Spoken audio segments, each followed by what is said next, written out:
ഒരു ബിസിനസ് ബാക്ക്ഗ്രൗണ്ടും ഇല്ല. ഒരുപക്ഷെ യങ്സ്റ്റേഴ്സിൽ ഒരു സെക്കൻഡ് ജനറേഷൻ എന്ന് മിക്കവാറും നമ്മൾ യങ്സ്റ്റേഴ്സിനെ RCMൽ കണ്ടിട്ടുണ്ട്. അവരൊക്കെ ഒരു സെക്കൻഡ് ജനറേഷൻ ആണ്. അവരുടെ കൈകളിലേക്ക് RCM കൊടുത്തിട്ടുള്ള ഒരു വ്യക്തി അവരുടെ ഫാമിലിയിൽ ഫാദർ ആയിരിക്കാം, അല്ലെങ്കിൽ റിലേറ്റീവ് ആയിരിക്കാം. അങ്ങനെ ഒരു പരിചയത്തിന്റെ പുറത്ത് RCMനകത്ത് വന്ന് RCMൽ നിന്നിട്ടുള്ള ആളുകൾ. ഞാൻ തികച്ചും വ്യത്യസ്തമായിട്ട് അതിൽ ഡിഫറെന്റ് ആയിട്ട് RCMൽ വന്ന വ്യക്തിയാണ്. എന്നെ RCM പരിചയപ്പെടുത്തിയ വ്യക്തി വിനോദ് സാറാണ്. അദ്ദേഹത്തിൽ നിന്നാണ് ഞാൻ RCM ആദ്യമായിട്ട് വ്യക്തമായിട്ട് മനസ്സിലാക്കുന്നതും RCM ഒരു പ്രൊഫഷനായിട്ട് ഏറ്റെടുക്കാൻ തീരുമാനിക്കുന്നു. അതിനു മുൻപ് ഞാൻ വിനോദ് സാറിനെ അതിനു മുൻപ് കണ്ടിട്ടേ ഇല്ല, ഒരു പരിചയവുമില്ല.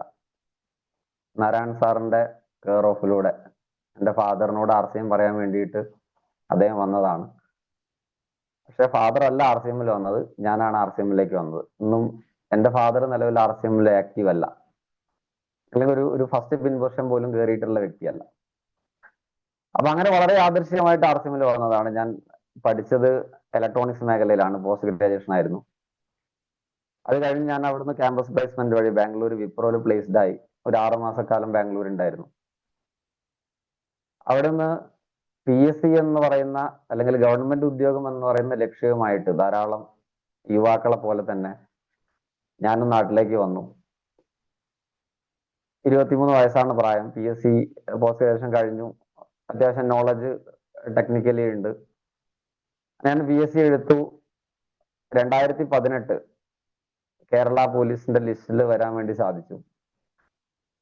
ഭാഗ്യമോ നിർഭാഗ്യമോ എൻ്റെ ഏട്ടൻ ഒരാൾ പോലീസിലുണ്ട്. അദ്ദേഹം എനിക്കൊരു ഉപദേശം തന്നു. ഗവൺമെന്റ് ജോലിയാണെങ്കിൽ എന്തായാലും പോലീസ് വേണ്ട, മറ്റെന്തെങ്കിലും ഒരു പോസ്റ്റ് എഴുതി എടുക്കാലോ, ക്വാളിഫിക്കേഷൻ ഉണ്ട്, സമയമുണ്ട്. അതിന് ലക്ഷ്യം LD ക്ലർക്ക് ആയിരുന്നു. അങ്ങനെ ആ LD ക്ലർക്കിന്റെ കോച്ചിങ്ങിന് പോയിക്കൊണ്ടിരിക്കുന്ന സമയത്താണ് മാവൂരിൽ ഒരു ഇടിഞ്ഞു പൊളിഞ്ഞ ചെറിയൊരു വ്യാപാരി വ്യവസായിയുടെ ഹാളിൽ വെച്ചിട്ട് RCMന്റെ ഒരു മീറ്റിംഗ്. എൻ്റെ ഫാദർ ഒരു ഷോപ്പ് തുടങ്ങണം എന്ന് തീരുമാനിക്കുന്നു. അപ്പൊ അതിന്റെ ഭാഗമായിട്ട് ആ ഒരു മീറ്റിങ്ങിനകത്തേക്ക് ഞാൻ ചെന്ന് ഇരിക്കാൻ നിർബന്ധിക്കപ്പെടുകയാണ് സത്യത്തിൽ. അങ്ങനെ യാദൃശ്യമായിട്ട് അന്ന് വേണുഗോപാൽ സാറും വിനോദ് സാറും അവിടെ വന്നു. നമ്മളൊക്കെ ഈശ്വരനോട് പ്രാർത്ഥിക്കുന്ന ആളുകളാണ്, നല്ലത് വരുത്തണേ അല്ലെങ്കിൽ രക്ഷിക്കണേ. പക്ഷേ ഈശ്വരൻ നേരിട്ട് നമുക്ക് എന്തെങ്കിലും ലോട്ടറിയോ അല്ലെങ്കിൽ നേരിട്ടിട്ട് എന്തെങ്കിലുമൊക്കെ ലക്കുകൾ വരുമ്പോഴാണ് പലപ്പോഴും നമ്മൾ അത് മനസ്സിലാക്കുന്നത്. പലപ്പോഴും ഓപ്പർച്യൂണിറ്റീസിന്റെ രൂപത്തിൽ ഈശ്വരൻ പലതും നമുക്ക് തരാറുണ്ട്, അല്ലെങ്കിൽ അവരുടെ ദൂതന്മാരായിട്ട് പലരെയും അയക്കാറുണ്ട് എന്ന് നമ്മൾ വിശ്വസിക്കുന്നു. അത്തരത്തിൽ 2 ദൈവദൂതന്മാരായിട്ട് RCMമായിട്ട് വന്ന ആളുകളാണ് വേണുഗോപാൽ സാറും വിനോദ് സാറും. അവിടുന്ന് RCM കേട്ട സമയത്ത് എനിക്ക് എന്നും ഓർമ്മയുണ്ട്, എന്നിൽ സ്ട്രൈക്ക് ചെയ്തൊരു point, unlimited income without any investment. ആ വാക്കാണ് എന്നിൽ ഏറ്റവും മുഴച്ചു കേട്ടത്. RCMന്റെ ഹെൽത്തോ അല്ലെങ്കിൽ TCG എന്ന് പറയുന്ന മനുഷ്യനെ കുറിച്ചിട്ടുള്ള അടങ്ങാത്ത അഭിനിവേശം അല്ലെങ്കിൽ നോളജോ ഒന്നുമല്ല എന്നെ RCMലേക്ക് കൊണ്ടുവന്നത്. ഈ 2 വാക്കുകളാണ്. ആ മൊമെന്റിന് തീർച്ചയായിട്ടും ഞാൻ ഇന്ന് ദൈവത്തിനോട് നന്ദി പറയുന്നു. ആ മൊമെന്റ് ആണ് ഇന്ന് നിലവിൽ എന്നെ ഈ ടെക്നിക്കൽ അച്ചീവറായിട്ട് നിങ്ങളെ മുന്നിൽ ഇരുത്തിയിട്ടുള്ളത്. അപ്പൊ അങ്ങനെയാണ് RCMലേക്കുള്ള ഒരു കടന്നു വരവ് എന്ന് പറയുന്നത്. അവിടെ നിന്ന് ഇങ്ങോട്ട് 6 വർഷം RCMനെ 1-2 വർഷം വളരെ സീരിയസ് അല്ലാതെ ചെയ്തു. അവിടെ നിന്ന് ഇങ്ങോട്ട് RCMനെ കുറിച്ചിട്ടുള്ള ഒരു ധാരണ വന്ന സമയത്ത് RCMൽ നല്ലൊരു ടെക്നിക്കൽ അച്ചീവർ ആയിട്ട് ഇരിക്കുന്നു. ഇന്ന് നമ്മൾ ഒരു സബ്ജക്ട്, മാർച്ച് മാസമാണ്, നമുക്കറിയാം ധാരാളം അച്ചീവേഴ്സ് പിറക്കുന്ന മാസമാണ്. സാമ്പത്തിക വർഷം, ഫിനാൻഷ്യൽ ഇയറിന്റെ എൻഡാണ്. എല്ലാ മേഖലയിലും, സമസ്ത സെയിൽസ് ആൻഡ് മാർക്കറ്റിംഗ് മേഖലയിലും വളരെ ഇമ്പോർട്ടൻ്റ് ആയിട്ടുള്ള മാസമാണ് മാർച്ച്. ആദ്യമായിട്ട് നിങ്ങൾക്ക് എല്ലാവർക്കും ഒരു നല്ല മാർച്ച് മാസം ഞാൻ തുടക്കത്തിലെ ആശംസിക്കുകയാണ്. ചെറിയൊരു സ്ലൈഡ് ഉണ്ട്, ആ സ്ലൈഡിലേക്ക് ഞാൻ നിങ്ങളുടെ ശ്രദ്ധ കൊണ്ടുവരുന്നു. സ്ലൈഡ് വന്നാൽ ആരെങ്കിലും ഒന്ന് പറയണം കേട്ടോ.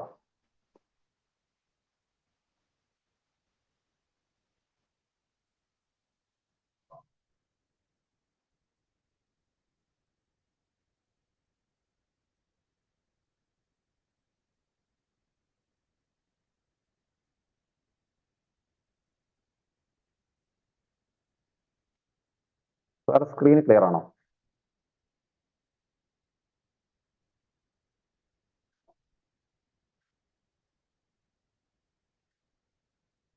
ഹലോ, ഞാൻ ഓഡിബിൾ ആണോ? Okay okay yes yes sir, screen clear അല്ലേ?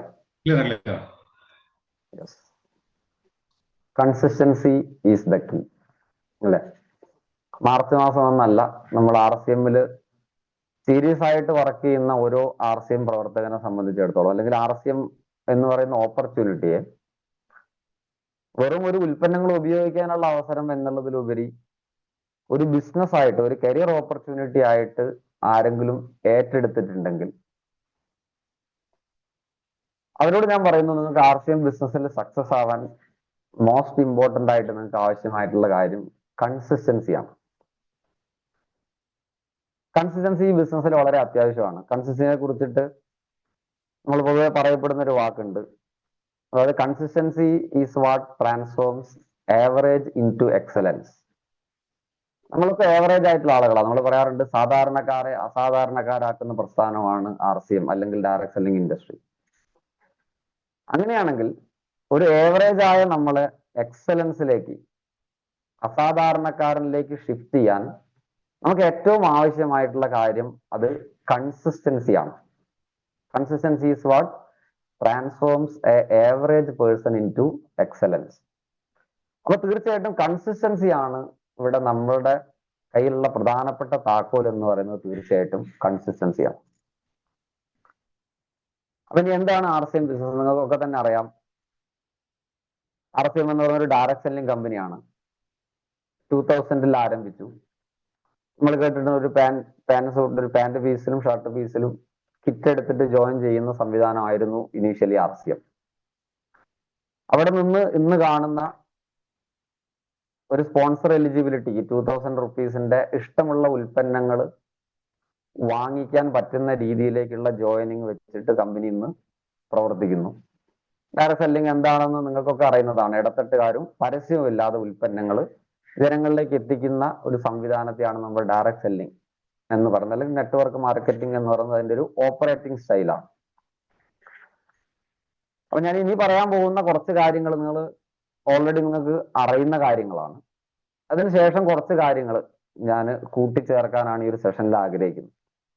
അപ്പൊ ഞാൻ പറഞ്ഞു, കൺസിസ്റ്റൻസി ആണ് നിങ്ങളുടെ ഒരു ആവറേജ് ആയിട്ടുള്ള നിങ്ങളെ എക്സലന്റ് ആയിട്ടുള്ള ഒരു വ്യക്തിയിലേക്ക് കൺവേർട്ട് ചെയ്യുന്നെങ്കിൽ, ആ കൺസിസ്റ്റൻസിയെ നമുക്ക് രണ്ട് പാർട്ടായിട്ട് RCMൽ ഡിവൈഡ് ചെയ്താൽ, ഒന്ന് കൺസിസ്റ്റന്റ് പർച്ചേസർ ആണ്, സെക്കൻഡ് വൺ കൺസിസ്റ്റന്റ് നെറ്റ്വർക്കർ ആണ്. അപ്പം കൺസിസ്റ്റന്റ് പർച്ചേസർ ആവുക എന്ന് പറയുന്നത് ആണ് RCMനകത്ത് വന്ന ഒരു വ്യക്തിയെ സംബന്ധിച്ചിട്ട് ഏറ്റവും ഫസ്റ്റ് നമുക്കൊരു ഉപഭോക്താവായിട്ടാവുന്ന RCMലേക്ക് കടന്നു വരുന്നത് നമുക്കറിയാം. നമ്മൾ ആരും ബിസിനസ്സുകാരായിട്ട് മാത്രം RCMനകത്തേക്ക് കടന്നു വന്നിട്ടുള്ള ദുർലഭം ആളുകളെ ഉണ്ടാവുള്ളൂ. ഭൂരിപക്ഷം ആളുകളും ഒരു പർച്ചേസർ ആയിട്ട് RCMലേക്ക് കടന്നു വരുന്ന വ്യക്തികളാണ്. നമുക്കറിയാം, ഡയറക്ട് സെല്ലിംഗ് കമ്പനി RCM ആണ്, കമ്പനിയാണ് സെല്ലർ. നമ്മളിവിടെ എപ്പോഴും പർച്ചേസർ ആണ്. അതുകൊണ്ടാണ് നമുക്ക് തരുന്ന വോളിയത്തെ നമ്മൾ പർച്ചേസ് വോളിയം എന്ന് പേരിട്ടിരിക്കുന്നത്. നമ്മൾ പർച്ചേസ് ചെയ്യുന്നതിനകത്ത് കമ്പനി തരുന്ന വോളിയം ആയതുകൊണ്ട്, അല്ലെങ്കിൽ ബിസിനസ് കാൽക്കുലേറ്റ് ചെയ്യാൻ വേണ്ടി തരുന്ന നീക്കിയിരിപ്പാണ് പർച്ചേസിങ് വോളിയം. അതുകൊണ്ട് ഒരു പർച്ചേസർ വെറും ഒരു പർച്ചേസർ ആയതുകൊണ്ട് കാര്യമില്ല, ഒരു കൺസിസ്റ്റന്റ് പർച്ചേസർ ആയിട്ട് മാറുക എന്നുള്ളത് വളരെ ഇമ്പോർട്ടന്റ് ആണ്. കൺസിസ്റ്റന്റ് പർച്ചേസർ ആയാൽ എന്തൊക്കെ ബെനിഫിറ്റുകൾ RCMൽ ഉണ്ട് എന്ന് നമുക്ക് വഴിയെ പറയാം. അപ്പൊ എന്തുകൊണ്ട് കൺസിസ്റ്റന്റ് പർച്ചേസർ ആവണമെന്ന് ചോദിച്ചു കഴിഞ്ഞാൽ, RCM ബിസിനസ് ചെയ്യുന്ന നിങ്ങൾക്കൊക്കെ തന്നെ അറിയാം, 2000 രൂപയുടെ ഉൽപ്പന്നങ്ങൾ വാങ്ങിച്ച് RCMലേക്ക് വരുന്ന ബഹുഭൂരിപക്ഷം ആളുകളും, ഓൾമോസ്റ്റ് ഒരു 60% ആളുകളും ഈ ഉൽപ്പന്നത്തിന്റെ ഗുണനിലവാരത്തിന് അപ്പുറം ഈ ഉൽപ്പന്നം കൊണ്ട് എന്തൊക്കെ സാമ്പത്തിക ഗുണങ്ങൾ അവർക്ക് ലഭിക്കുന്നു എന്നുള്ള അറിവില്ലായ്മ കൊണ്ട് RCMനകത്ത് നിന്ന് ഉറങ്ങിയിരിക്കുന്ന ആളുകളോ, അല്ലെങ്കിൽ RCM നിന്ന് സ്വയം കിറ്റ് ചെയ്യുന്ന ആളുകളാണ്, അല്ലെങ്കിൽ പുറത്താക്കപ്പെടുന്ന ആളുകളാണ്. അപ്പൊ അവിടെ ഒരു വ്യക്തിയെ കൺസിസ്റ്റന്റ് പർച്ചേസർ ആക്കി മാറ്റുക എന്ന് പറയുന്നത് ആ വ്യക്തിയെ RCMനകത്തേക്ക് കൊണ്ടുവന്ന ആ വ്യക്തിയുടെ പരമപ്രധാനമായിട്ടുള്ള ഉത്തരവാദിത്വമാണ്. രണ്ടത് മനസ്സിലാക്കി എടുക്കുക എന്ന് പറയുന്നത് അദ്ദേഹത്തിന്റെയും ഉത്തരവാദിത്വമാണ്. അപ്പൊ എന്താണ് ഒരു കൺസിസ്റ്റന്റ് പർച്ചേസർ ആവാൻ നമ്മൾ എന്ത് ചെയ്യണം? നമുക്കറിയാം, RCM പ്രധാനമായിട്ടും 3 ആനുകൂല്യങ്ങൾ ഒരു അസോസിയേറ്റ് ബയറെ സംബന്ധിച്ചിടത്തോളം RCM കമ്പനി മുന്നോട്ട് വെക്കുന്നു. ഒന്ന്, 20 മുതൽ 30% സ്പോട്ട് ഡിസ്കൗണ്ട് ആണ്. നമ്മൾ വളരെ സിമ്പിൾ ആയിട്ട് നോക്കിയാൽ ഒരു കോൾഗേറ്റ് ടൂത്ത് പേസ്റ്റ് മാർക്കറ്റിനകത്ത് നിന്ന് വാങ്ങിക്കുന്ന ഹെർബൽ ടൂത്ത് പേസ്റ്റ് 92 രൂപ കൊടുത്ത് വാങ്ങിക്കുന്ന ഒരു വ്യക്തിയെ സംബന്ധിച്ച്, അല്ലെങ്കിൽ ഒരു നോർമൽ കോൾഗേറ്റ് ടൂത്ത് പേസ്റ്റ് 76 രൂപ കൊടുത്ത് മാർക്കറ്റിൽ നിന്ന് വാങ്ങിക്കുന്ന വ്യക്തിയെ സംബന്ധിച്ച് RCMനകത്ത് 65 രൂപയ്ക്ക് ഒരു ഹെർബൽ ടൂത്ത് പേസ്റ്റ് അവൈലബിൾ ആണ്. അതിന്റെ ആരോഗ്യ ഗുണങ്ങളൊക്കെ തന്നെ നമുക്കറിയാം. ആ 65 രൂപ MRP ഉള്ള പ്രോഡക്റ്റിന് 50 രൂപയ്ക്ക് എന്ത് ചെയ്യാണ്, ഒരു അസോസിയേറ്റ് ബയർ RCMൽ ഒരു മെമ്പർ ആയിട്ട് നിങ്ങൾ മാറുകയാണെങ്കിൽ 15 രൂപ നിങ്ങൾക്ക് സ്പോട്ട് ഡിസ്കൗണ്ട് കിട്ടുന്നു. 20 മുതൽ മിനിമം 20% to 30% ഡിസ്കൗണ്ട്. അതാണ് സ്പോട്ട് ഡിസ്കൗണ്ട് കൊണ്ട് ഉദ്ദേശിക്കുന്നത്. അതോടൊപ്പം നമുക്ക് മാർക്കറ്റിൽ നിന്ന് ഒരു ഉൽപ്പന്നം വാങ്ങിക്കുന്ന സമയത്ത് ഒരു പേസ്റ്റ് ചോദിച്ചാൽ ഒരു പേസ്റ്റ് മാത്രം നമുക്ക് കിട്ടുന്ന സമയത്ത്, ഇവിടെ ഒരു പേസ്റ്റ് ചോദിക്കുന്ന സമയത്ത് കമ്പനി 20% വില കുറവില്ല പേസ്റ്റ് നിങ്ങൾക്ക് തരുന്നു. അതോടൊപ്പം തന്നെ 33 പർച്ചേസിംഗ് വോളിയം നിങ്ങളുടെ പേരിൽ കമ്പനി രേഖപ്പെടുത്തി തരുന്നു. ഈ പർച്ചേസിംഗ് വോളിയം എന്താണെന്നും അതിന്റെ ബെനിഫിറ്റുകൾ എന്തെല്ലാമാണെന്നും ഒരു വ്യക്തിയെ കൃത്യമായിട്ട് നമുക്ക് പറഞ്ഞു ധരിപ്പിക്കാൻ സാധിക്കുമെങ്കിൽ നിങ്ങളുടെ ബിസിനസ് നിങ്ങൾക്ക്, അല്ലെങ്കിൽ ആ വ്യക്തിയെ നിങ്ങൾക്ക് ബിസിനസ്സിനകത്തേക്ക് അല്ലെങ്കിൽ കൺസിസ്റ്റന്റ് പർച്ചേസർ ആക്കി കൊണ്ടുവരാൻ വേണ്ടി സാധിക്കുള്ളൂ. അപ്പൊ എന്തൊക്കെയാണ് നമുക്ക് കിട്ടുന്ന ബെനിഫിറ്റ്? ഞാൻ പറഞ്ഞു, ഒരു കൺസിസ്റ്റന്റ് പർച്ചേസർ ആണെങ്കിൽ നിങ്ങൾ വാങ്ങിക്കുന്ന ഓരോ ഉൽപ്പന്നത്തിന്റെ പർച്ചേസിംഗ് വോളിയത്തിന്റെ മുകളിലും കമ്പനി നിങ്ങൾക്ക് 12% ഫ്രീ പ്രൊഡക്റ്റ് തരുന്നുണ്ട്. ഞാൻ പറഞ്ഞു 20 മുതൽ 30% സ്പോട്ട് ഡിസ്കൗണ്ട് ഉണ്ട്. 60 രൂപ വിലയുള്ള പേസ്റ്റ് 65 രൂപ വിലയുള്ള പേസ്റ്റ് 50 രൂപയ്ക്ക് കിട്ടുന്നു. 15 രൂപ സ്പോട്ട് ഡിസ്കൗണ്ട് കിട്ടി. ഈ സ്പോട്ട് ഡിസ്കൗണ്ടിന്റെ പുറമെ നിങ്ങൾ വാങ്ങിക്കുന്ന ഓരോ ഉൽപ്പന്നത്തിന്റെ പർച്ചേസിംഗ് വോളിയത്തിനും 12% ഫ്രീ പ്രോഡക്റ്റ് കമ്പനി എന്ത് ചെയ്യുന്നു, നിങ്ങൾക്ക് ആനുകൂല്യമായിട്ട് നിങ്ങളിലേക്ക് തന്നെ തിരിച്ചു തരുന്നു. എന്നൊരു കണ്ടീഷൻ കമ്പനി വെച്ചിട്ടുണ്ട്, കൺസിസ്റ്റന്റ് ആയിട്ട് വാങ്ങിക്കുന്ന ഒരു വ്യക്തിയായിരിക്കണം. ഞാൻ പറഞ്ഞു, നിങ്ങളുടെ പർച്ചേസിംഗ് പാറ്റേൺ എത്ര കുറവാവട്ടെ, പക്ഷെ നിങ്ങൾ സ്ഥിരതയുള്ള ഒരു പർച്ചേസർ ആയിട്ട് മാറുകയാണെങ്കിൽ, ഞാൻ പറഞ്ഞു നിങ്ങൾക്ക് സാധാരണക്കാരിൽ നിന്ന് അസാധാരണക്കാരനായിട്ട് മാറണമെങ്കിൽ നിങ്ങളുടെ നിലവിലുള്ള പർച്ചേസിംഗ് രീതിയിൽ നിന്ന് നിങ്ങൾ കമ്പനി മാറ്റി, പ്രൊഡക്റ്റ് മാറ്റി, അതോടൊപ്പം തന്നെ ആ പർച്ചേസിങ്ങിനകത്ത് ഒരു കൺസിസ്റ്റൻസി, അതൊരു സ്ഥിരത നിങ്ങൾക്ക് കൊണ്ടുവരാൻ സാധിക്കുമ്പോഴാണ് ഞാൻ പറയുന്നത് നിങ്ങൾക്ക് വിജയം ഉണ്ടാവുന്നത്. അതിൽ ഒന്നാമത്തെ വിജയം, നമ്മൾ വാങ്ങിക്കുന്ന ഉൽപ്പന്നത്തിന്റെ വില കുറവിന് പുറമെ 12% ഫ്രീ പ്രോഡക്റ്റ് ആയിട്ട് നമ്മളുടെ കുടുംബത്തിലേക്ക് തിരിച്ചു ലഭിക്കാനുള്ള ഓപ്പർച്യൂണിറ്റി ഈ കൺസിസ്റ്റൻസി നമുക്ക് തരുന്നു. അപ്പൊ RCM ഉൽപ്പന്നം വാങ്ങിക്കുന്ന ഓരോ വ്യക്തിയും ശ്രദ്ധിക്കുക, എല്ലാ മാസവും ഉൽപ്പന്നങ്ങൾ വാങ്ങിക്കും എന്നുള്ള ഒരു സ്ഥിരത നമ്മളുടെ പർച്ചേസിംഗിലേക്ക് നമ്മൾ കൊണ്ടുവരണം. അങ്ങനെയാണെങ്കിൽ ഇവിടെ ഒരു എക്സാമ്പിൾ കാണിച്ചിട്ടുണ്ട്. ഒരു 1000 PV, 1500 PV, 500 PV, 200 PV, 1200, 800, അങ്ങനെ 6 മാസം വ്യത്യസ്തമായിട്ട്, അതായത് ഒരു സ്ലാബ് മെയിൻറ്റെയിൻ ചെയ്തിട്ടില്ല, പക്ഷെ അവർക്ക് ആ മാസം ആവശ്യമായിട്ടുള്ള വ്യത്യസ്തമായിട്ടുള്ള ഉൽപ്പന്നങ്ങൾ വാങ്ങിച്ച് ഒരു 6000 പർച്ചേസിംഗ് വോളിയം 6 മാസം കൊണ്ട് തികയുന്ന വ്യക്തിയെ സംബന്ധിച്ച് ഈ 6000 പർച്ചേസിംഗ് വോളിയത്തിന്റെ 12% ഫ്രീ പ്രൊഡക്റ്റ് 720 രൂപ നമുക്ക് ഫ്രീ പ്രൊഡക്റ്റ് ആയിട്ട് കിട്ടുന്നു. ഇനി ഒന്നുകൂടെ നമ്മൾ ഈ കൺസിസ്റ്റൻസിയെ ഒന്ന് സ്ട്രിക്റ്റ് ആയിട്ട് മോണിറ്റർ ചെയ്യുകയാണെങ്കിൽ നമുക്കറിയാം, ഒരു 4 ആളടങ്ങിയ ഒരു RCM കുടുംബത്തെ സംബന്ധിച്ചിടത്തോളം ഒരു 3000 രൂപയുടെ ഉൽപ്പന്നങ്ങൾ ഏറ്റവും ചുരുങ്ങിയത് RCMനകത്ത് ഒരു ഫാമിലിക്ക് ആവശ്യമാണ്. അങ്ങനെയാണെങ്കിൽ 3000 രൂപയുടെ ഉൽപ്പന്നം എന്ന് പറഞ്ഞാൽ minimum 1500 purchasing volume, 1500 purchasing volume ഉണ്ടാവും. നിങ്ങൾ വീട്ടിൽ ഉപയോഗിക്കുന്ന എല്ലാ നിത്യോപയോഗ സാധനങ്ങളും RCMനകത്തുള്ളത് RCMലേക്ക് ഷിഫ്റ്റ് ചെയ്യാൻ നിങ്ങൾ ശ്രമിച്ചാൽ മാത്രം മതി. നിങ്ങൾക്ക് സിമ്പിൾ ആയിട്ട് 1500 പർച്ചേസിംഗ് വോളിയത്തിന്റെ സ്ലാബിലേക്ക് വരാൻ സാധിക്കും. അപ്പൊ ഈ കൺസിസ്റ്റൻസിയെ ഒന്നുകൂടെ ഒരു സ്ലാബിലേക്ക് നിങ്ങൾ കൊണ്ടുവരികയാണെങ്കിൽ, ഇവിടെ ഞാൻ പറഞ്ഞു 9000 പർച്ചേസിംഗ് വോളിയാണ് 6 മാസം 1500 ചെയ്യുന്ന ഒരു വ്യക്തിയെ സംബന്ധിച്ച് total purchasing volume. 12% free product ആണ് കമ്പനി കൺസിസ്റ്റന്റ് പർച്ചേസർക്ക് കൊടുക്കുന്നത് ഞാൻ നേരത്തെ പറഞ്ഞു. 12% ആണെങ്കിൽ 1080 രൂപയാണ് അദ്ദേഹത്തിന് ഫ്രീ പ്രൊഡക്റ്റ് ആയിട്ട് കിട്ടേണ്ടത്.